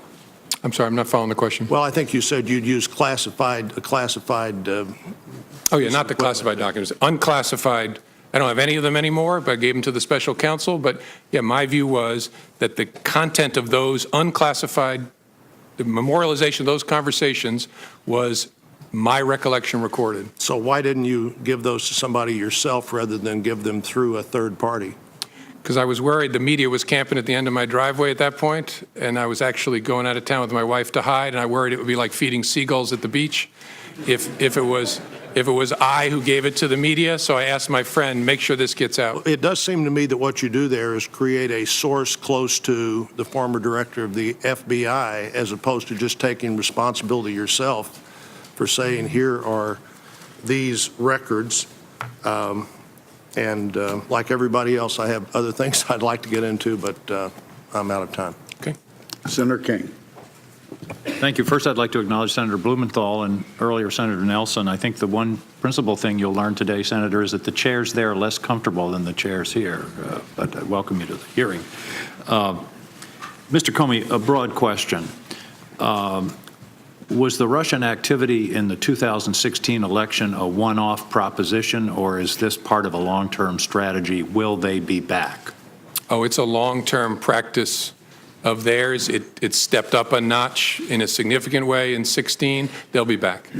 I think that's very important for the American people to understand that this is very much a forward-looking investigation in terms of how do we understand what they did and how do we prevent it. Would you agree that that's a big part of our role here? Yes, sir, and it's not a Republican thing or a Democratic thing. It really is an American thing. They're going to come for whatever party they choose to try and work on behalf of, and they're not devoted to either, in my experience. They're just about their own advantage, and they will be back. That's my observation. I don't think Putin is a Republican or a Democrat. He's an opportunist. I think that's a fair statement. With regard to the several of these conversations, in his interview with Lester Holt on NBC, the president said, I had dinner with him. He wanted to have dinner because he wanted to stay on. Is this an accurate statement? No, sir. Did you in any way initiate that dinner? No. He called me at my desk at lunchtime and asked me, was I free for dinner that night? And called himself and said, can you come over for dinner tonight? And I said, yes, sir. He said, will 6 work? I think he said 6 first. And then he said, I was going to invite your whole family, but we'll do that next time. I wanted you to come over. And is that a good time? I said, sir, whatever works for you. And then he said, how about 6:30? And I said, whatever works for you, sir. And then I hung up and had to call my wife and break a date with her. I was supposed to take her out to dinner that night. And that's one of the all-time great excuses for breaking a date. Yeah. In retrospect, I love spending time with my wife. I wish I'd been there that night. That's one question I'm not going to follow up, Mr. Comey. But in that same interview, the president said, in one case I called him and in one case he called me. Is that an accurate statement? No. Did you ever call the president? No. I might. The only reason I'm hesitating is I think there was at least one conversation where I was asked to call the White House switchboard to be connected to him, but I never initiated a communication with the president. And in his press conference on May 18th, the president was asked whether he had urged you to shut down the investigation into Michael Flynn. The president responded, quote, no, no. Next question. Is that an accurate statement? I don't believe it is. Thank you. With regard to the question of him being personally under investigation, does that mean that the dossier is not being reviewed or investigated or followed up on in any way? I obviously can't comment either way. I can't talk in an open setting about the investigation as it was when I was the head of the FBI, and obviously it's Director Bob Mueller's responsibility now, so I don't know. So clearly your statements to the president back in these various times when you assured him he wasn't under investigation were as of that moment. That correct, is it not? Correct. Now, on the Flynn investigation, is it not true that Mr. Flynn was and is a central figure in this entire investigation of the relationship between the Trump campaign and the Russians? I can't answer that in an open setting, sir. And certainly Mr. Flynn was part of the so-called Russian investigation. Can you answer that question? I have to give you the same answer. All right. We'll be having a closed session shortly, so we will follow up on that. In terms of his comments to you about, I think you were in response to Mr. Risch, Senator Risch, he said, I hope you will hold back on that. But when a president of the United States in the Oval Office says something like I hope or I suggest or would you, do you take that as a directive? Yes. Yes, it rings in my ear as kind of, will no one rid me of this meddlesome priest? I was just going to quote that in 1170, December 29, Henry II said, who will rid me of this meddlesome priest? And then the next day he was killed. Thomas à Becket. That's exactly the same situation. We're thinking along the same lines. Several other questions, and these are a little bit more detailed. What do you know about the Russian bank VEB? Nothing that I can talk about in an open setting. Well, I know that takes care of my next three questions. I know it exists. Yes, sir. You know it exists. What is the relationship of the ambassador from Russia to the United States, to the Russian intelligence infrastructure? Well, he's a diplomat who is the chief of mission at the Russian embassy, which employs a robust cohort of intelligence officers. And so surely he's witting of their very, very aggressive intelligence operations, at least some of it, in the United States. I don't consider him to be an intelligence officer himself. He's a diplomat. Did the FBI ever brief the Trump administration about the advisability of interacting directly with Ambassador Kislyak? I think all I can say sitting here is there were a variety of defensive briefings given to the incoming administration about the counterintelligence risk. Back to Mr. Flynn, would closing out the Flynn investigation have impeded the overall Russian investigation? No. Well, unlikely, except to the extent there's always a possibility if you have a criminal case against someone and you bring it and squeeze them, you flip them, and they give you information about something else. But I saw the two as touching each other but separate. With regard to your memos, isn't it true that in a court case, when you're weighing evidence, contemporaneous memos and contemporaneous statements to third parties are considered probative in terms of the validity of testimony? Yes. Thank you. Thank you, Mr. Chairman. Senator Cotton. Or excuse me, Senator Langford. Well, Director Comey, good to see you again. You too. We've had multiple opportunities to be able to visit, as everyone on this dais has, and I appreciate you and your service and what you have done for the nation for a long time, what you've continued to do. I've told you before, in the heat of last year, when we had the opportunity to visit personally, that I pray for you and for your family, because you do carry a tremendous amount of stress, and that is still true today. Thank you. Let me walk through a couple of things with you. Your notes are obviously exceptionally important because they give a very rapid account of what you wrote down and what you perceived happened in those different meetings. Have you had the opportunity to be able to reference those notes when you were preparing the written statement that you put for us today? Yes. Yes. I think nearly all of my written recordings of the conversations, I had a chance to review them before filing my statement. Do you have a copy of any of those notes personally? I don't. I turned them over to Bob Mueller's investigators. The individual that you told about your memos that then was sent on to the New York Times, did they have a copy of those memos, or were they told orally of those memos? Had a copy. I had a copy at the time. Do they still have a copy of those memos? It's a good question. I think so. I guess I can't say for sure sitting here, but I guess I don't know, but I think so. So the question is, could you ask them to hand that copy right back to you so you could hand them over to this committee? Potentially. I would like to move that from potential to see if we can ask that question so we can have a copy of those. Obviously, those notes are exceptionally important to us to be able to go through the process so we can continue to get to the facts as we see it. As you know, the written documents are exceptionally important. Yeah. Are there other documents that we need to be aware of that you used in your preparation for your written statement that we should also have that would assist us in helping with this? Not that I'm aware of, no. Past the February the 14th meeting, which is a very important meeting, obviously, as we discuss the conversations here about Michael Flynn. When the president asked you about he hopes that you would let this go, and the conversation back and forth about being a good guy. After that time, did the president ever bring up anything about Michael Flynn again to you?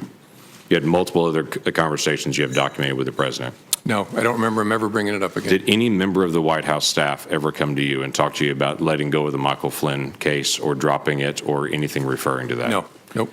Did the Director of National Intelligence come to you and talk to you about that? No. Did anyone from the Attorney General's office, the Department of Justice, ask you about that? No. Did the head of NSA talk to you about that? No. The key aspect here is if this seems to be something the president's trying to get you to drop it, this seems like a pretty light touch to drop it, to bring it up at that moment, the day after he had just fired Flynn, to come back in and say, I hope we can let this go, but then it never reappears again. Did it slow down your investigation or any investigation that may or may not be occurring with Michael Flynn? No, although I don't know there are any manifestations, outward manifestations of the investigation between February 14th and when I was fired. So I don't know that the president would have any way of knowing whether it was effective or not. Okay, that's fair enough. If the president wanted to stop an investigation, how would he do that? Knowing it's an ongoing criminal investigation or counterintelligence investigation, would that be a matter of trying to go to you perceive, and to say you make it stop because he doesn't have the authority to stop? Or how would the president make an ongoing investigation stop? Again, I'm not a legal scholar, so smarter people answer this better, but I think as a legal matter, the president is the head of the executive branch and could direct, in theory, we have important norms against this, but direct that anybody be investigated or anybody not be investigated. I think he has the legal authority because all of us ultimately report in the executive branch up to the president. Okay. Would that be to you? Would that be to the attorney general? Would that be to who that would do that? I suppose he could do it to, if he wanted to issue a direct order, could do it in any way. Could do it through the attorney general or issue it directly to me. Well, is there any question that the president is not real fond of this investigation? I can think of multiple 140-word character expressions that he's done publicly to express he's not fond of the investigation. So I've heard you share before in this conversation that you're trying to keep the agents that are working on it away from any comment the president might have made. Quite frankly, the president has informed around 6 billion people that he's not real fond of this investigation. Do you think there's a difference in that? Yes. Okay. I think there's a big difference in kicking superior officers out of the Oval Office, looking the FBI director in the eye and saying, hope you let this go. I think if the agents, as good as they are, heard the President of the United States did that, there's a real risk of a chilling effect on their work. That's why we kept it so tight. Okay. You had mentioned before about some news stories and news accounts. Without having to go into all the names and the specific times and to be able to dip into all that, have there been news accounts about the Russia investigation, about collusion, about this whole event, or accusations that, as you read the story, you were stunned about how wrong they got the facts? Yes, there have been many, many stories purportedly based on classified information about lots of stuff, but especially about Russia, that are just dead wrong. I was interested in your comment that you made as well, that the president said to you, if there were some satellite associates of his that did something wrong, it would be good to find that out. That the president seemed to talk to you specifically on March the 30th and say, I'm frustrated that the word is not getting out that I'm not under investigation, but if there are people that are in my circle that are, let's finish the investigation. Is that how you took it as well? Yes, sir. Yes. And then you made a comment earlier about the Attorney General, previous Attorney General, asking you about the investigation on the Clinton emails, saying that you've been asked not to call it an investigation anymore, but to call it a matter. And you had said that confused you. Can you give us additional details on that? Well, it concerned me because we were at the point where we had refused to confirm the existence, as we typically do, of an investigation for months. And it was getting to a place where that looked silly because the campaigns were talking about interacting with the FBI in the course of our work. The Clinton campaign at the time was using all kinds of euphemisms, security review, matters, things like that for what was going on. We were getting to a place where the Attorney General and I were both going to have to testify and talk publicly about it. And I wanted to know, was she going to authorize us to confirm we had an investigation? And she said, yes, but don't call it that, call it a matter. And I said, why would I do that? And she said, just call it a matter. And again, you look back in hindsight, you think, should I have resisted harder? I just said, all right, this isn't a hill worth dying on. And so I just said, okay, the press is going to completely ignore it. And that's what happened. When I said, we have opened a matter, they all reported the FBI has an investigation open. And so that concerned me because that language tracked the way the campaign was talking about the FBI's work, and that's concerning. It gave the impression that the campaign was somehow using the same language as the FBI because you were handed the campaign language and told to be able to use the campaign. And again, I don't know whether it was intentional or not, but it gave the impression that the Attorney General was looking to align the way we talked about our work with the way a political campaign was describing the same activity, which was inaccurate. We had a criminal investigation open as I've said before, the Federal Bureau of Investigation. We had an investigation open at the time, and so that gave me a queasy feeling. Thank you. Senator Manchin. Thank you, Mr. Chairman. Thank you, Mr. Comey. I appreciate very much you being here. West Virginians are very interested in this hearing that we're having today. I've had over 600 requests for questions to ask you from my fellow West Virginians, and most of them have been asked. And there's quite a few of them that were quite detailed while asking our classified hearing. I want to thank you, first of all, for coming and agreeing to be here, volunteering, but also volunteering to stay into the classified hearing. I don't know if you had a chance to watch our hearing yesterday. I watched part of it, yes, sir. And it was quite troubling. My colleagues here had some very pointed questions they wanted answers to. They weren't classified. They could have answered in this open setting. They refused to do so. So that even makes us much more appreciative of your cooperation.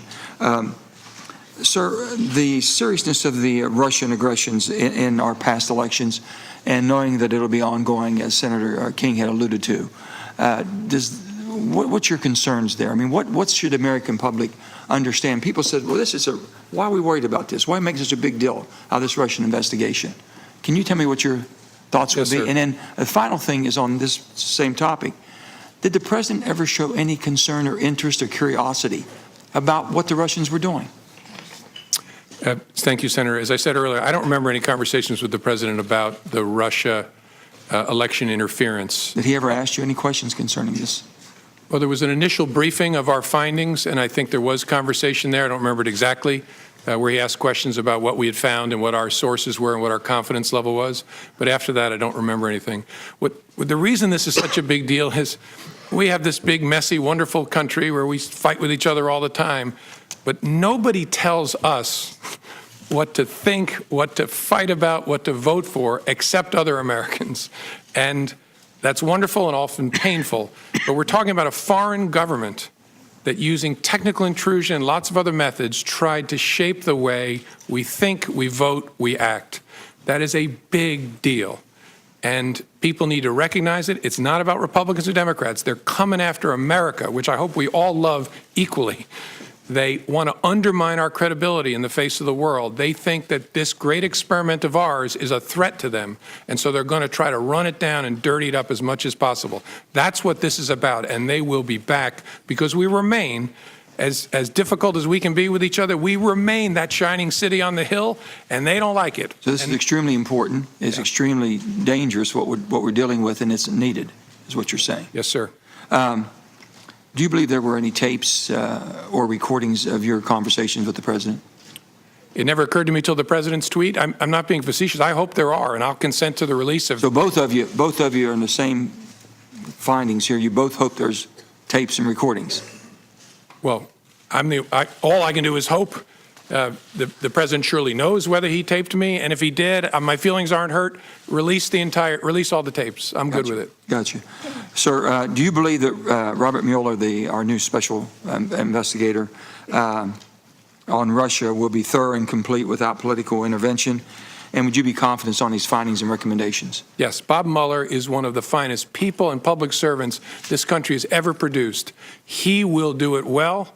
He is a dogged, tough person, and you can have high confidence that when it's done, he's turned over all the rocks. You've been asked a wide variety of questions today, and we're going to be hearing more, I'm sure, in our classified hearing. Something I often ask folks when they come here, what details of this saga should we be focusing on, and what would you recommend us do differently? Or to adjust our perspective on this? I don't know. One of the reasons that I'm pleased to be here is I think this committee has shown the American people, although we have two parties and we disagree about important things, we can work together when it involves the core interests of the country. So I would hope you'll just keep doing what you're doing. It's good in and of itself, but it's also a model, especially for kids, that we are a functioning adult democracy. And you also mentioned you had, I think, six meetings, 3 times in person, 6 on the phone, 9 times in conversation with the president. Did he ever at that time allude that you were not performing adequately? Ever indicate that at all? Oh, no. In fact, the contrary, quite often. Yeah, he called me one day. I was about to get on a helicopter. The head of the DEA was waiting in the helicopter for me, and he just called to check in and tell me I was doing an awesome job and wanted to see how I was doing. I said, I'm doing fine, sir. And then I finished the call and got on the helicopter. Mr. Comey, do you believe you would have been fired if Hillary Clinton had become president? That's a great question. I don't know. Yeah, I don't know. You have any thoughts about it? No, I might have been. I don't know. Look, I've said before, that was an extraordinarily difficult and painful time. I think I did what I had to do. I knew it was going to be very bad for me personally, and the consequence of that might have been, if Hillary Clinton was elected, I might have been terminated. I don't know. I really don't. My final question will be, after February 14th meeting in the Oval Office, you mentioned that you asked Attorney General Sessions to ensure that you were never left alone with the president. Did you ever consider why Attorney General Sessions was not asked to stay in the room? Oh, sure. I did, and have. And in that moment, I knew. You ever talked to him about it? No. You never had a discussion with Jeff Sessions on this? No, not at all. On any of your meetings? No. Did he inquire? Did he show any inquiry whatsoever? What was that meeting about? No. Oh, you're right. I did say to him, I'd forgotten this, when I talked to him and said, you have to be between me and the president, and that's incredibly important, and I forget my exact words, I passed along the president's message about the importance of aggressively pursuing leaks of classified information, which is a goal I share. And I passed that along to the Attorney General, I think it was the next morning in a meeting, but I did not tell him about the Flynn part. Do you believe this will rise to the obstruction of justice? I don't know. That's Bob Mueller's job to sort that out. Thank you, sir.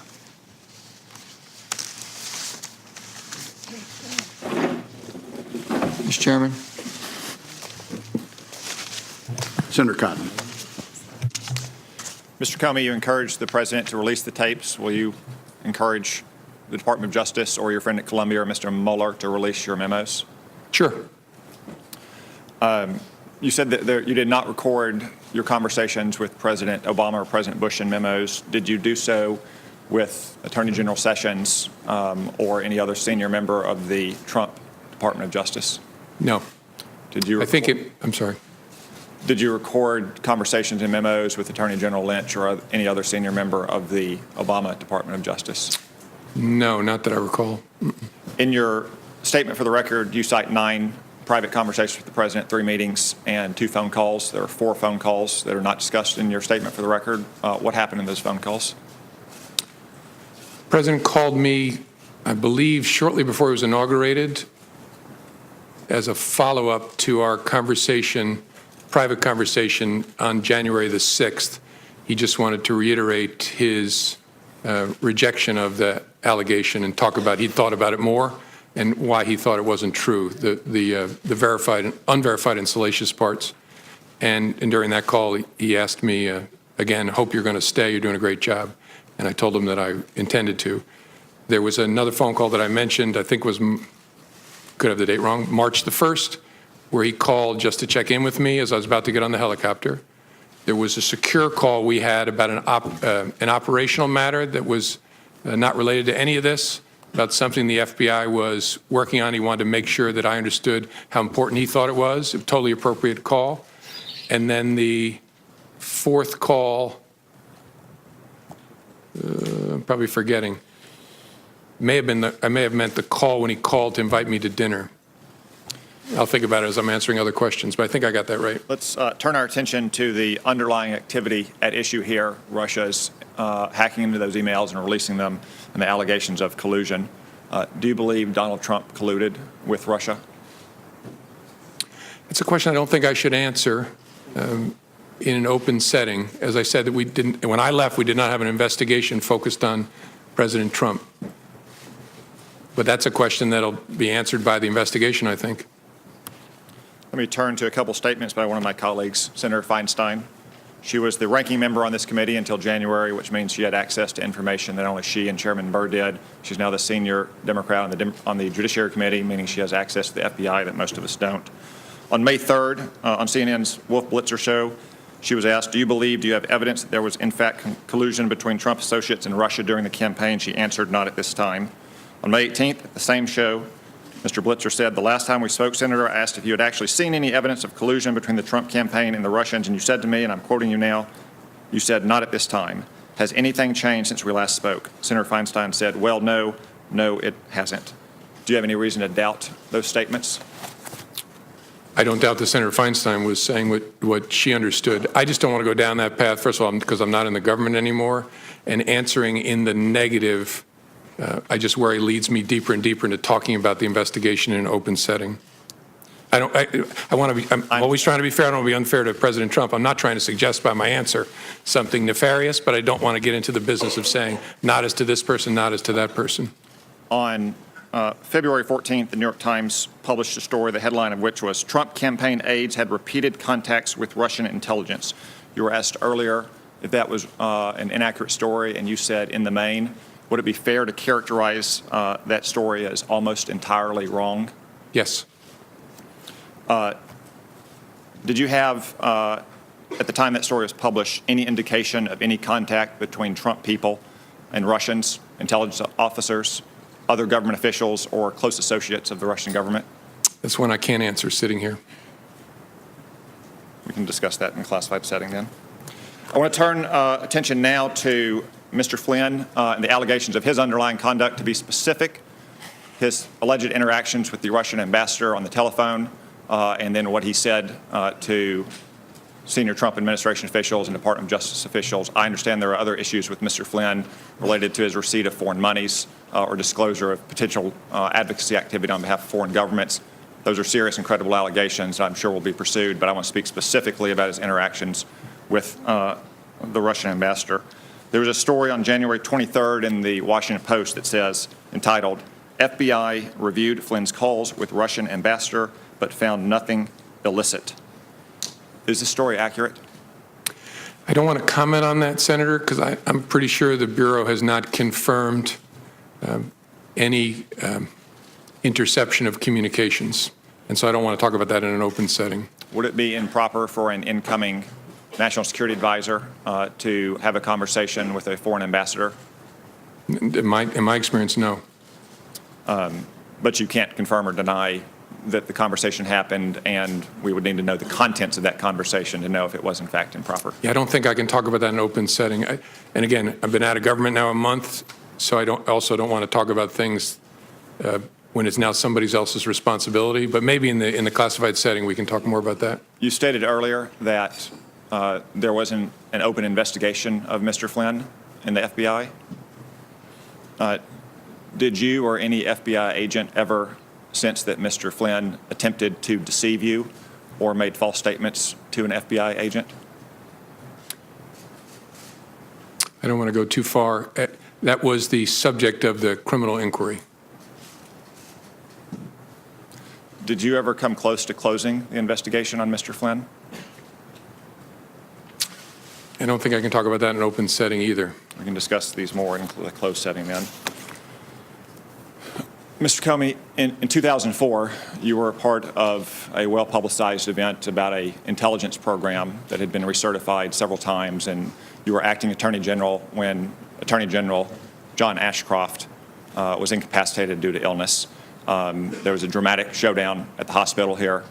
The next day, you said that you wrote a letter of resignation and signed it before you went to meet with President Bush to explain why you refused to certify it. Is that accurate? Yes, I think so. At any time in the 3.5 months you were the FBI director during the Trump administration, did you ever write and sign a letter of recommendation and leave it on your desk? Letter of resignation? No, sir. Letter of resignation? No, sir. So despite all of the things that you've testified to here today, you didn't feel this rose to the level of an honest but serious difference of legal opinion between accomplished and skilled lawyers in that 2004 episode? I wouldn't characterize the circumstances in 2004 that way, but to answer, no, I didn't encounter any circumstance that led me to intend to resign, consider to resign. No, sir. Thank you. Senator Harris. Director Comey, I want to thank you. You are now a private citizen, and you are enduring a Senate Intelligence Committee hearing, and each of us gets 7 minutes instead of 5 as yesterday to ask you questions. So thank you. Now, for I'm between opportunities now, so. Well, you are. I'm sure you'll have future opportunities. You know, you and I are both former prosecutors. I'm not going to require you to answer. I just want to make a statement that in my experience of prosecuting cases, when a robber held a gun to somebody's head and said, "I hope you will give me your wallet," the word hope was not the most operative word at that moment. But you don't have to respond to that point. I have a series of questions to ask you, and they're going to start with, are you aware of any meetings between the Trump administration officials and Russian officials during the campaign that have not been acknowledged by those officials in the White House? That's not even if I remember clearly, that's not a question I can answer in an open setting. Are you aware of any efforts by Trump campaign officials or associates of the campaign to hide their communications with Russian officials through encrypted communications or other means? I have to give you the same answer, Senator. Sure. In the course of the FBI's investigation, did you ever come across anything that suggested that communications records, documents, or other evidence had been destroyed? I think I got to give you the same answer because it would touch on investigative matters. And are you aware of any efforts or potential efforts to conceal communications between campaign officials and Russian officials? I think I have to give you the same answer, Senator. Thank you. As a former Attorney General, I have a series of questions about your connection with the Attorney General during the course of your tenure as Director. What is your understanding of the parameters of General Sessions' recusal from the Russia investigation? I think it's described in a written release or statement from DOJ, which I don't remember sitting here, but the gist was he would be recused from all matters relating to Russia and the campaign or activities of Russia and the 2016 election, I think, something like that. So is your knowledge of the extent of his recusal based on the public statements he's made? Correct. Okay. So was there any kind of memorandum issued from the Attorney General or the Department of Justice to the FBI outlining the parameters of his recusal? Not that I'm aware of. And do you know if he reviewed any FBI or DOJ documents pertaining to the investigation before he was recused? I don't know. And after he was recused? I'm assuming it's the same answer. Same answer. And aside from any notice or memorandum that was not sent or was, what mechanism or processes were in place to ensure that the Attorney General would not have any connection with the investigation, to your knowledge? I don't know for sure. I know that he had consulted with career ethics officials that know how to run a recusal at DOJ, but I don't know what mechanism they set up. And the Attorney General recused himself from the investigation, but do you believe it was appropriate for him to be involved in the firing of the chief investigator of that case, of that Russia interference? That's something I can't answer sitting here. It's a reasonable question, but that would depend on a lot of things I don't know, like what did he know, what was he told, did he realize that the president was doing it because of the Russia investigation, things like that. I just don't know the answer. You've mentioned in your written testimony in here that the president essentially asked you for a loyalty pledge. Are you aware of him making the same request of any other members of the cabinet? I am not. Do you know one way or another what he... I don't know one way or another. I've never heard anything about it. And you mentioned that you had the conversation where he hoped that you would let the Flynn matter go on February 14th. Or thereabouts. It's my understanding that Mr. Sessions was recused from any involvement in the investigation about a full 2 weeks later. To your knowledge, was the Attorney General, did he have access to information about the investigation in those interim 2 weeks? In theory, sure, because he's the Attorney General. I don't know whether he had any contact with any materials related to that. To your knowledge, was there any directive that he should not have any contact with any information about the Russian investigation between the February 14th date and the day he was ultimately recused or recused himself on March 2nd? Not to my knowledge. I don't know one way or another. And did you speak to the Attorney General about the Russia investigation before his recusal? I don't think so, no. Do you know if anyone in the department, in the FBI, forwarded any documents or information or memos of any sort to the attention of the Attorney General before his recusal? I don't don't know of any or remember any sitting here. It's possible, but I don't remember any. Do you know if the Attorney General was involved, in fact involved, in any aspect of the Russia investigation after his recusal on the 2nd of March? I don't. I would assume not, but I don't. Well, let me say it this way. I don't know of any information that would lead me to believe he did something to touch the Russia investigation after the recusal. In your written testimony, you indicate that after you were left alone with the President, you mentioned that it was inappropriate and should never happen again to the Attorney General. And apparently he did not reply, and you write that he did not reply. What did he do, if anything? Did he just look at you? Was there a pause for a moment? What happened? I don't remember real clearly. I have a recollection of him just kind of looking at me, and there's a danger here I'm projecting onto him, so this may be a faulty memory, but I kind of got his body language gave me the sense like, what am I going to do? Did he shrug? I don't remember clearly. I think the reason I have that impression is I have some recollection of almost imperceptible, like, what am I going to do? But I don't have a clear recollection of that. He didn't say anything. And on that same February 14th meeting, you said you understood the President to be requesting that you drop the investigation. After that meeting, however, you received 2 calls from the President, March 30th and April 11th, where the President talked about a cloud over his presidency. Has anything you've learned in the months since your February 14th meeting changed your understanding of the President's request? I guess it would be what he has said in public documents or public interviews? Correct. Okay. And is there anything about this investigation that you believe is in any way biased or is not being informed by a process of seeking the truth? No. The appointment of a special counsel should offer great, especially given who that person is, great comfort to Americans, no matter what your political affiliation is, that this will be done independently, competently, and honestly. And do you believe that he should have full authority, Mr. Mueller, to be able to pursue that investigation? Yes, and knowing him well over the years, if there's something that he thinks he needs, he will speak up about it. Do you believe he should have full independence? Oh, yeah. And he wouldn't be part of it if he wasn't going to get full independence. Thank you. Senator Cornyn. Thank you, Mr. Chairman. Mr. Comey, I'll repeat what I've said at previous hearings, that I believe you're a good and decent man who's been dealt a very difficult hand, starting back with the Clinton email investigation. And I appreciate your willingness to appear here today voluntarily and answer our questions and cooperate with our investigation. As a general matter, if an FBI agent has reason to believe that a crime has been committed, do they have a duty to report it? That's a good question. I don't know that there's a legal duty to report it. They certainly have a cultural, ethical duty to report it. You're unsure whether they would have a legal duty? Yeah, that's a good question. I've not thought about it before. I don't know where the legal, there's a statute that prohibits misprision of a felony, knowing of a felony, and taking steps to conceal it, but this is a different question. And so look, let me be clear. I would expect any FBI agent who has information about a crime being committed to report it. Me too. But where you rest that obligation, I don't know. It exists. And let me ask you as a general proposition, if you're trying to make an investigation go away, is firing an FBI director a good way to make that happen?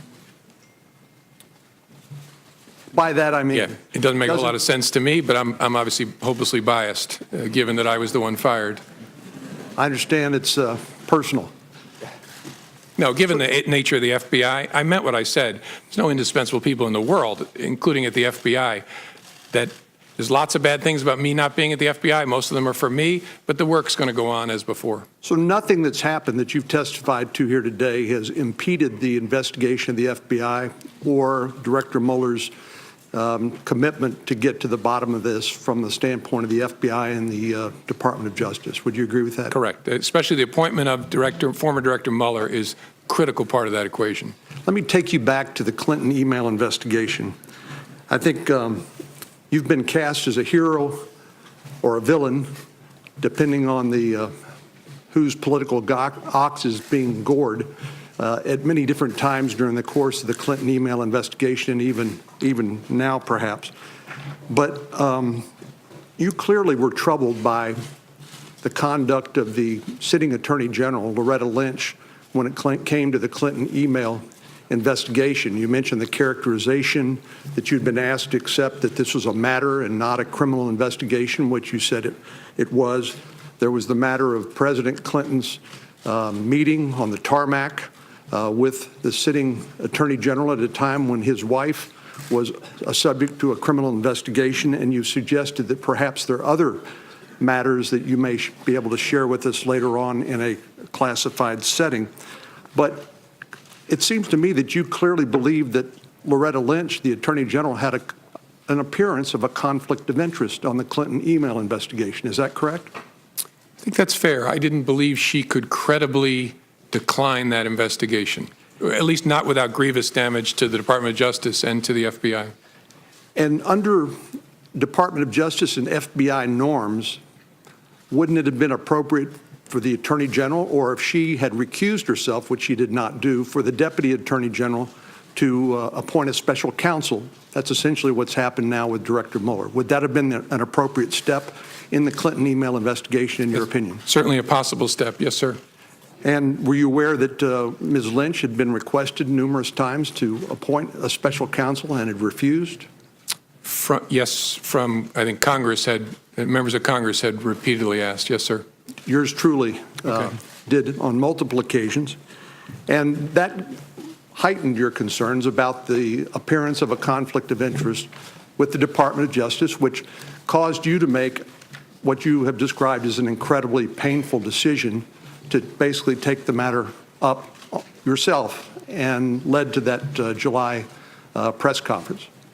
Yes, sir. After the former President Clinton, met on the plane with the Attorney General, I considered whether I should call for the appointment of a special counsel, and I decided that that would be an unfair thing to do because I knew there was no case there. We had investigated it very, very thoroughly. I know this is a subject of passionate disagreement, but I knew there was no case there, and calling for the appointment of special counsel would be brutally unfair because it would send the message, aha, there's something here. That was my judgment. Again, lots of people have different views of it, but that's how I thought about it. Well, if a special counsel had been appointed, they could have made that determination that there was nothing there and declined to pursue it, right? Sure, but it would have been many months later or a year later. Right. Let me just ask you to, given the experience of the Clinton email investigation and what happened there, do you think it's unreasonable for anyone,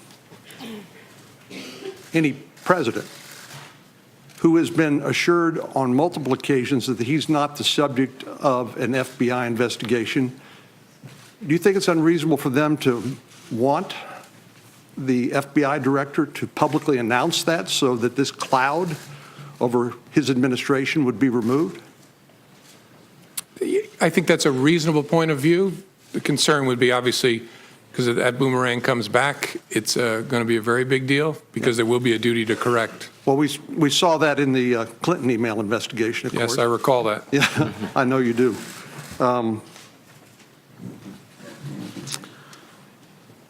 So let me ask you finally, in the minute that we have left, there was this conversation back and forth about loyalty, and I think we all appreciate the fact that an FBI director is a unique public official in the sense that he's a political appointee in one sense, but he has a duty of independence to pursue the law pursuant to the constitutional laws of the United States.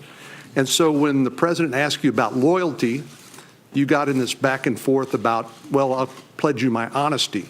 And then it looks like, from what I've read, you agreed upon honest loyalty or something like that. Is that the characterization? Yes. Thank you very much. Thank you, sir. Senator Reid. Thank you, Mr. Chairman. Thank you, Director Comey. There have been press reports that the president, in addition to asking you to drop the Flynn investigation, has asked other senior intelligence officials to take steps which would tend to undermine the investigation into Russia. There's been reports that he's asked DNI Coates and Admiral Rogers to make public statements exonerating him or taking the pressure off him, and also reports about Admiral Rogers and Director Pompeo to intervene and reach out to the FBI and ask them. Are you aware of any of these, or do you have any information with respect to any of these allegations? I don't. I'm aware of the public reporting, but I had no contact, no conversation with any of those leaders about that subject. Thank you. You have testified that you interpret the discussion with the President about Flynn as a direction to stop the investigation. Is that correct? Yes. You've testified that the President asked you to lift the cloud by essentially making public statements exonerating him and perhaps others. You refused, correct? I didn't do it. I didn't refuse the President. I told him we would see what we could do, and then the second time he called, I told him in substance, that's something your lawyer will have to take up with the Justice Department. And part of the underlying logic was that, we've discussed many times throughout this morning, is the duty to correct. That is one of a theoretical issue, but also a very practical issue. Was there your feeling that the direction of the investigation could, in fact, include the President? Well, in theory, I mean, as I explained, the concern of one of my senior leader colleagues was if you're looking at potential coordination between the campaign and Russia, the person at the head of the campaign is the candidate. So logically, this person argued, the candidate's knowledge, understanding will logically become a part of your inquiry if it proceeds. And so I understood that argument. My view was that what I said to the President was accurate and fair to him. I resisted the idea of publicly saying it, although if the Justice Department had wanted to, that I would have done it, because of the duty to correct and the slippery slope problem. And again, also, you've testified that the President asked you repeatedly to be loyal to him, and you responded you would be honestly loyal, which is, I think, your way of saying, I'll be honest and I'll be the head of the FBI and independent. Is that fair? Correct. I tried honest first, and also, I mean, you see it in my testimony, I also tried to explain to him why it's in his interest and every president's interest for the FBI to be a part, in a way, because its credibility is important to a president and to the country. And so I tried to hold the line. It got very awkward, and I then said, you'll always have honesty from me. He said honest loyalty, and then I acceded to that as a way to end this awkwardness. At the culmination of all these events, you're summarily fired without any explanation or anything else. Well, there was an explanation. I just don't buy it. Well, yes. So you're fired. So do you believe that you were fired because you refused to take the President's direction? Is that the ultimate reason? I don't know for sure. I know I was fired. Again, I take the President's words. I know I was fired because of something about the way I was conducting the Russia investigation was in some way putting pressure on him, in some way irritating him, and he decided to fire me because of that. Now, I can't go farther than that. The Russian investigation, as you have pointed out, and as all my colleagues have reflected, is one of the most serious hostile acts against this country in our history, undermining the very core of our democracy and our elections. It is not a discrete event. It will likely occur. It's probably being prepared now for 18 and 20 and beyond. And yet, the President of the United States fires you because, in your own words, some relation to this investigation. And then he shows up in the Oval Office with the Russian foreign minister, first after classifying you as crazy and a real nut job, which I think you've effectively disproved this morning. He said, I face great pressure because of Russia. That's taken off. Your conclusion would be that the President, I would think, is downplaying the seriousness of this threat. In fact, took specific steps to stop a thorough investigation of the Russian influence, and also, from what you've said or what's been said this morning, doesn't seem to particularly interested in these hostile threats by the Russians. Is that fair?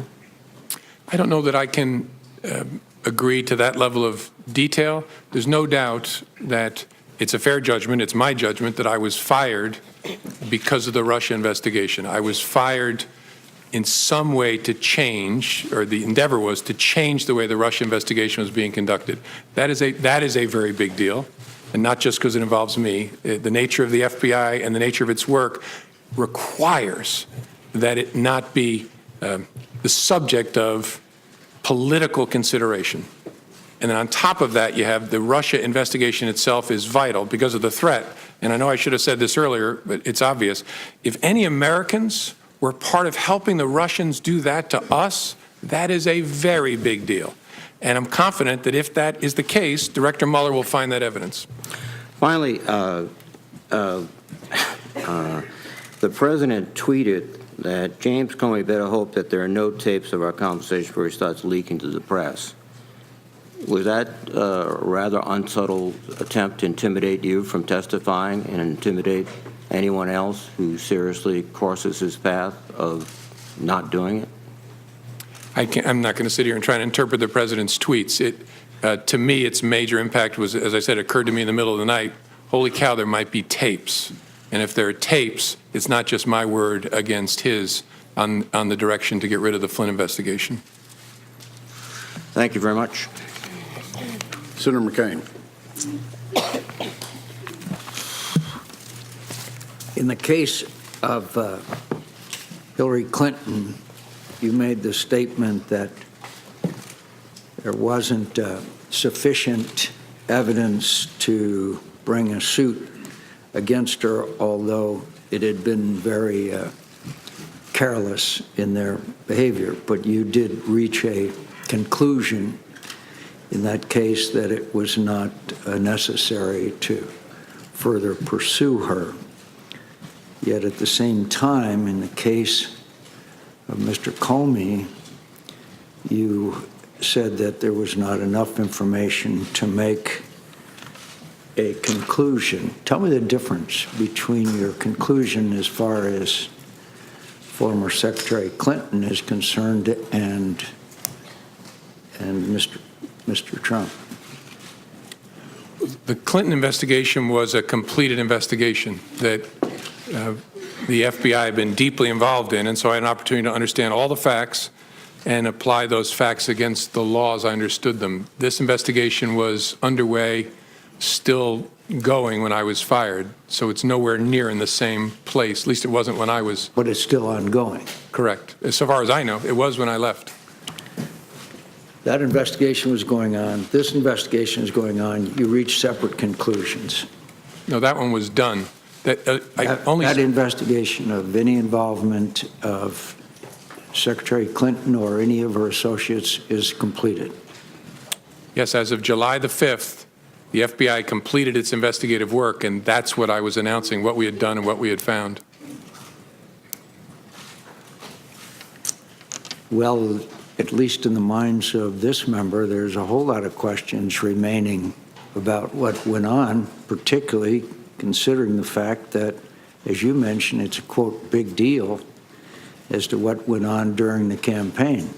So I'm glad you concluded that part of the investigation, but I think that the American people have a whole lot of questions out there, particularly since you just emphasized the role that Russia played. And obviously, she was a candidate for president at the time, so she was clearly involved in this whole situation where fake news, as you just described it, big deal, took place. You're going to have to help me out here. In other words, we're complete the investigation of anything that former Secretary Clinton had to do with the campaign is over and we don't have to worry about it anymore? With respect to Secretary, I'm a little confused, Senator. With respect to Secretary Clinton, yeah, we investigated criminal investigation in connection with her use of a personal email server. I understand. And that's the investigation I announced the conclusion of on July 5th. So, but at the same time, you made the announcement there would be no charges brought against then Secretary Clinton for any activities involved in the Russia involvement in our engagement in our election. I don't quite understand how you could be done with that, but not done with the whole investigation of their attempt to affect the outcome of our election. No, I'm sorry. We're not, at least when I left, when I was fired on May the 9th, there was still an open, active investigation to understand the Russian efforts and whether any Americans work with them. But you reached the conclusion that there was no reason to bring charges against Secretary Clinton. So you reached a conclusion. In the case of Mr. Comey, the President Comey, No, sir. excuse me, in the case of President Trump, you have an ongoing investigation. So you got one candidate who you're done with and another candidate that you have a long way to go. Is that correct? I don't know how far the FBI has to go, but yes, that the Clinton email investigation was completed, the investigation of Russia's efforts in connection with the election, and whether there was any coordination, and if so, with whom, between Russia and the campaign, was ongoing when I left. You just made it clear in what you said. This is a, quote, big deal, unquote. I think it's hard to reconcile. In one case, you reach a complete conclusion, and the other side, you have not. And in fact, obviously, there's a lot more there, as we know, as you called it, a, quote, big deal. She's one of the candidates. But in her case, you say there would be no charges, and in the case of President Trump, the investigation continues. What has been brought out in this hearing is more and more emphasis on the Russian engagement and involvement in this campaign. How serious do you think this was? Very serious, but I want to say something, be clear. We have not announced, and there was no predication to announce, an investigation of whether the Russians may have coordinated with Secretary Clinton's campaign.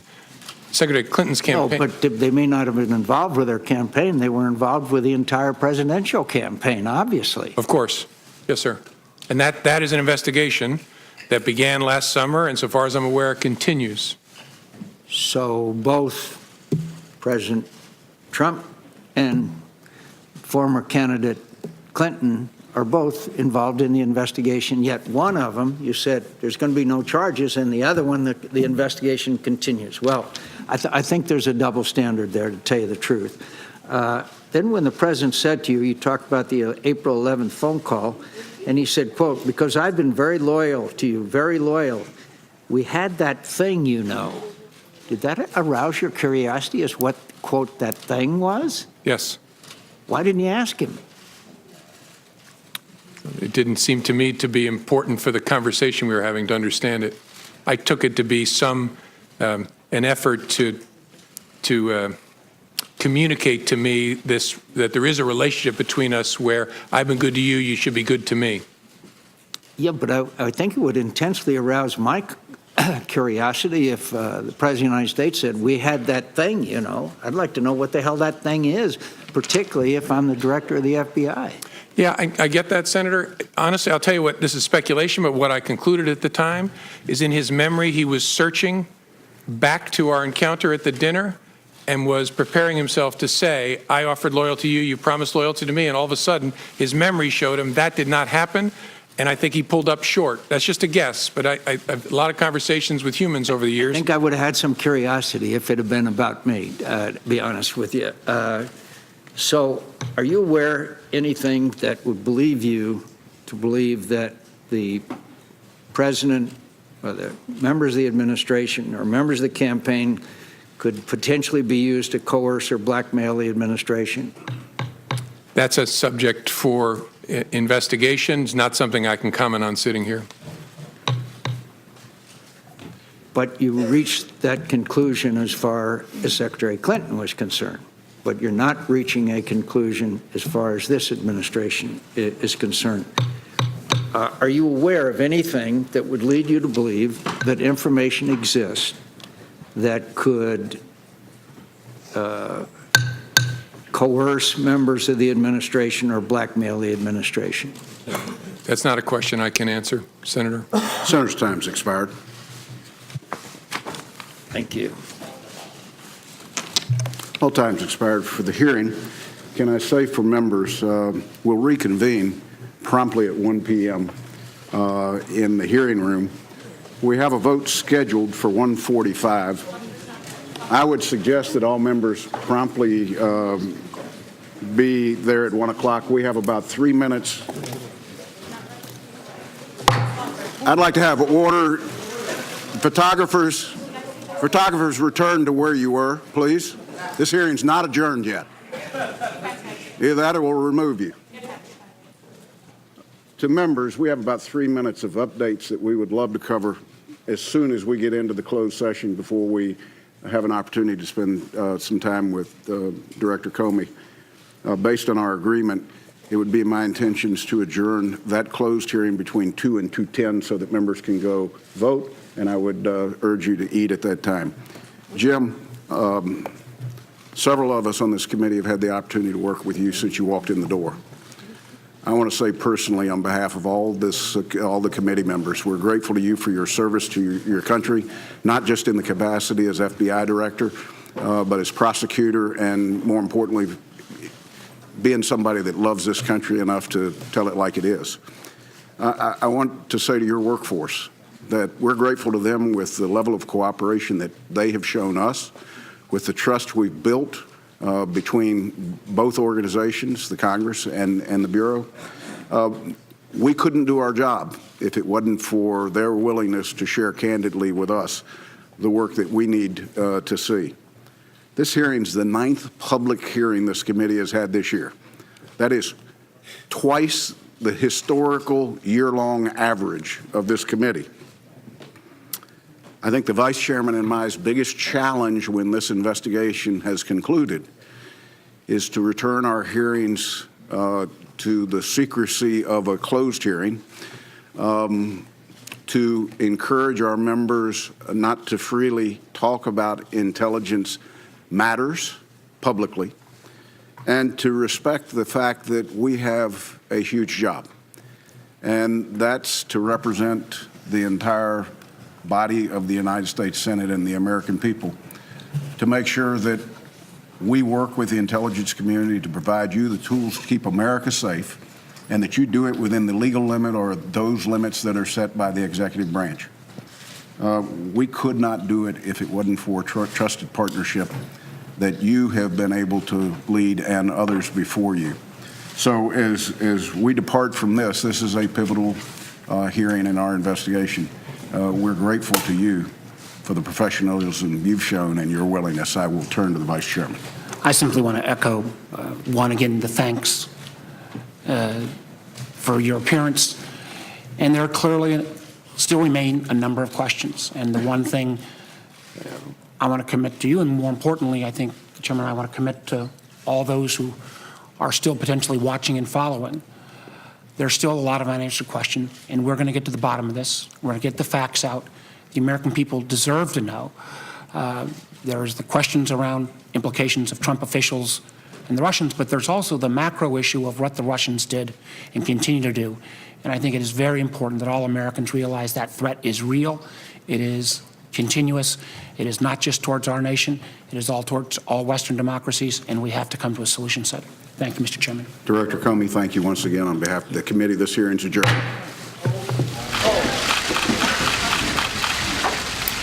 After 2.5 hours, James Comey now leaving the hearing room here in Washington. For the last 2.5 hours, this city has certainly stood still, as has a lot of America, the most anticipated hearing we have seen in years. James Comey, the fired FBI director, delivering many ways on a hearing that many people thought would be dramatic and riveting. And Savannah Guthrie with me, it was just that. It was. I mean, let's not forget the large point here. Here you have a former FBI director who called the sitting president of the United States a liar on more than one occasion. He said that the reason he kept memos of the conversations he had with President Trump was because he feared that the president would lie about them. He said that he thought that the president had defamed him, that the administration had defamed Director Comey. And he said that he felt that the president had, in fact, directed him to stop the Flynn investigation. But this is important as well. When asked specifically, do you think that the president was telling you to stop the Russia investigation in general? Director Comey said no. He also demurred on the question of whether this might be obstruction of justice and said that should be up to the special counsel. He left it out there. He also said he took the president at his word as to why he was fired, referencing my conversation with the president from the 11th. The president said, I decided just to do it. I said to myself, you know, this Russia thing with Trump and Russia is a made-up story. He ran with that. He says he now believes the Russian thing was the reason that the president fired him. Let's bring in Chuck Todd, who, of course, is moderator of Meet the Press. Chuck, what are your takeaways? Well, remember what this hearing was about, and I think that we have to sort of clear the brush because there's a lot of conflation here. This was about the motive behind the president's decision to fire Jim Comey. This is not about the Russian investigation. This is not about whether or not the president's campaign team is guilty or innocent. None of that is, and I think that if some people may have tuned in wondering if they were going to be getting that information. Look, I think James Comey painted a picture of a president committing bad behavior, unethical behavior. It's politically damaged to the institution.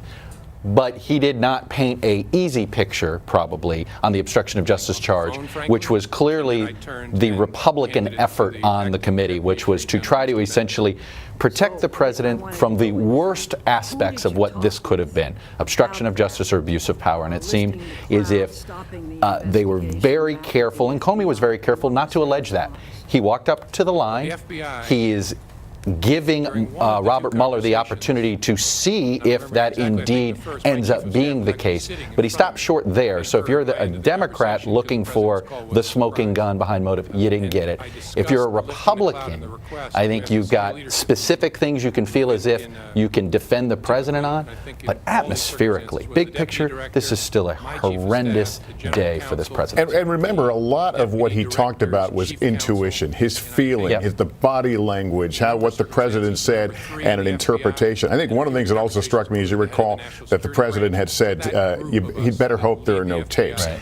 That came up, and Comey said, Lordy, I hope there are tapes, and said they should be released. It was essentially he's saying, bring it on. Oh, there are tapes of our conversations? Well, now we have both the president and Comey saying, look, if there are tapes, let's hear them, let's air them out. I think it's interesting. You know, it was never going to be Comey's job to say, I believe a crime has been committed, it's obstruction of justice. That was not his role today. His role was to describe the conduct, and he made clear he believes it's up to somebody else, the special counsel, Bob Mueller, to determine if the facts he alleges today amount to obstruction of justice. And ultimately, and this is what I was thinking, we're going to see another hearing when this is done and this aspect of it. And Mueller's going to present this evidence, and it's going to be a fascinating question he's going to be asked. If this was a private citizen, could you bring a case of obstruction of justice? And how he answers that question, that will have a big influence on how Congress reacts to this. It will, but ultimately this is a political question because there is, I mean, it always is. Chuck always says. People ask me, what is the standard for impeachment? It's whatever Congress wants it to be. That's true, but period. Right, you're the political guy, I'm the legal gal, okay? The point is, the Justice Department says you cannot indict a sitting president. So as long as that guidance stands, it isn't going to be a criminal matter. The question is, of course, to the political branches and what the Congress decides. One thing that did not happen over the last 2.5 hours was a live tweet from the president himself. There was a lot of speculation. He had essentially the morning free to watch this. He's now at the Faith and Freedom Forum, where he has been speaking. He did not address this hearing specifically, but there's what many might take as a veiled reference. We'll let you hear it. They will lie, they will obstruct, they will spread their hatred and their prejudice. But we will not back down from doing what is right. Because as the Bible tells us, we know that the truth will prevail. Again, that at the Faith and Freedom Coalition Forum right now, not a direct reference to what's happening here, but again, many may look at that as an indirect reference. Presumably talking about his political opponents there. Let's go to Kristen Welker. She's our White House correspondent, has been watching this along with everybody in the building behind her. Kristen, good morning. What can you tell us? Well, Savannah, I can tell you that Republicans undoubtedly breathing a sigh of relief that the president didn't tweet out this event. In fact, the reaction here, counter-programming. I was told by a White House official, President Trump started his day in the Oval Office with Secretary of State Rex Tillerson, James Mattis, H.R. McMaster talking about North Korea, other foreign policy matters. Right now, his deputy press secretary is holding a press briefing, and she is really the first reaction that we are getting from this this White House. The reaction, she's reiterating that the president feels vindicated by the fact that James Comey said he wasn't under investigation, and he is calling for leakers to be prosecuted. This is something that we've, of course, heard from this president in the past, and he is speaking there at the Faith and Freedom Caucus, again, trying to create some counter-programming to the headlines that we got from Capitol Hill. Instead of the president tweeting, his son was Don Jr., who tweeted in one tweet, "This is certainly not obstruction." The other reaction we're going to get is from Mark Kasowitz, the president's outside counsel, who will hold an on-camera briefing. Savannah. All right, Kristen Welker at the White House. And we did not hear at all, as you may have heard near the end, there is going to be a closed session, Chuck, at 1 o'clock. What are some of the things that we didn't hear that may come out there? Well, look, I think it's some of the individual aspects of the Flynn investigation. Where is it? How connected it is to it? There were so many aspects to the Flynn portion of the investigation. Also, the dossier. Is the FBI currently investigating the dossier, or are they not? That was a question that was asked, and he couldn't answer it for fear he was getting into classified One other material. quick point. James Comey made an impassioned defense of the Russia investigation itself, saying this is important whether you're a Republican or a Democrat. It's about being an American. We'll be back on with the response of Mark Kasowitz, the president's lawyer, when that happens. But for now, that's going to do it for us after the public hearing with former FBI Director James Comey. Again, President Trump's lawyer to hold a news conference shortly. We will carry that when it happens. Continuing coverage on MSNBC and on NBCNews.com. And of course, I'll be back with a complete wrap-up tonight on NBC Nightly News. For Savannah Guthrie, Chuck Todd, and our entire team, I'm Lester Holt, NBC News.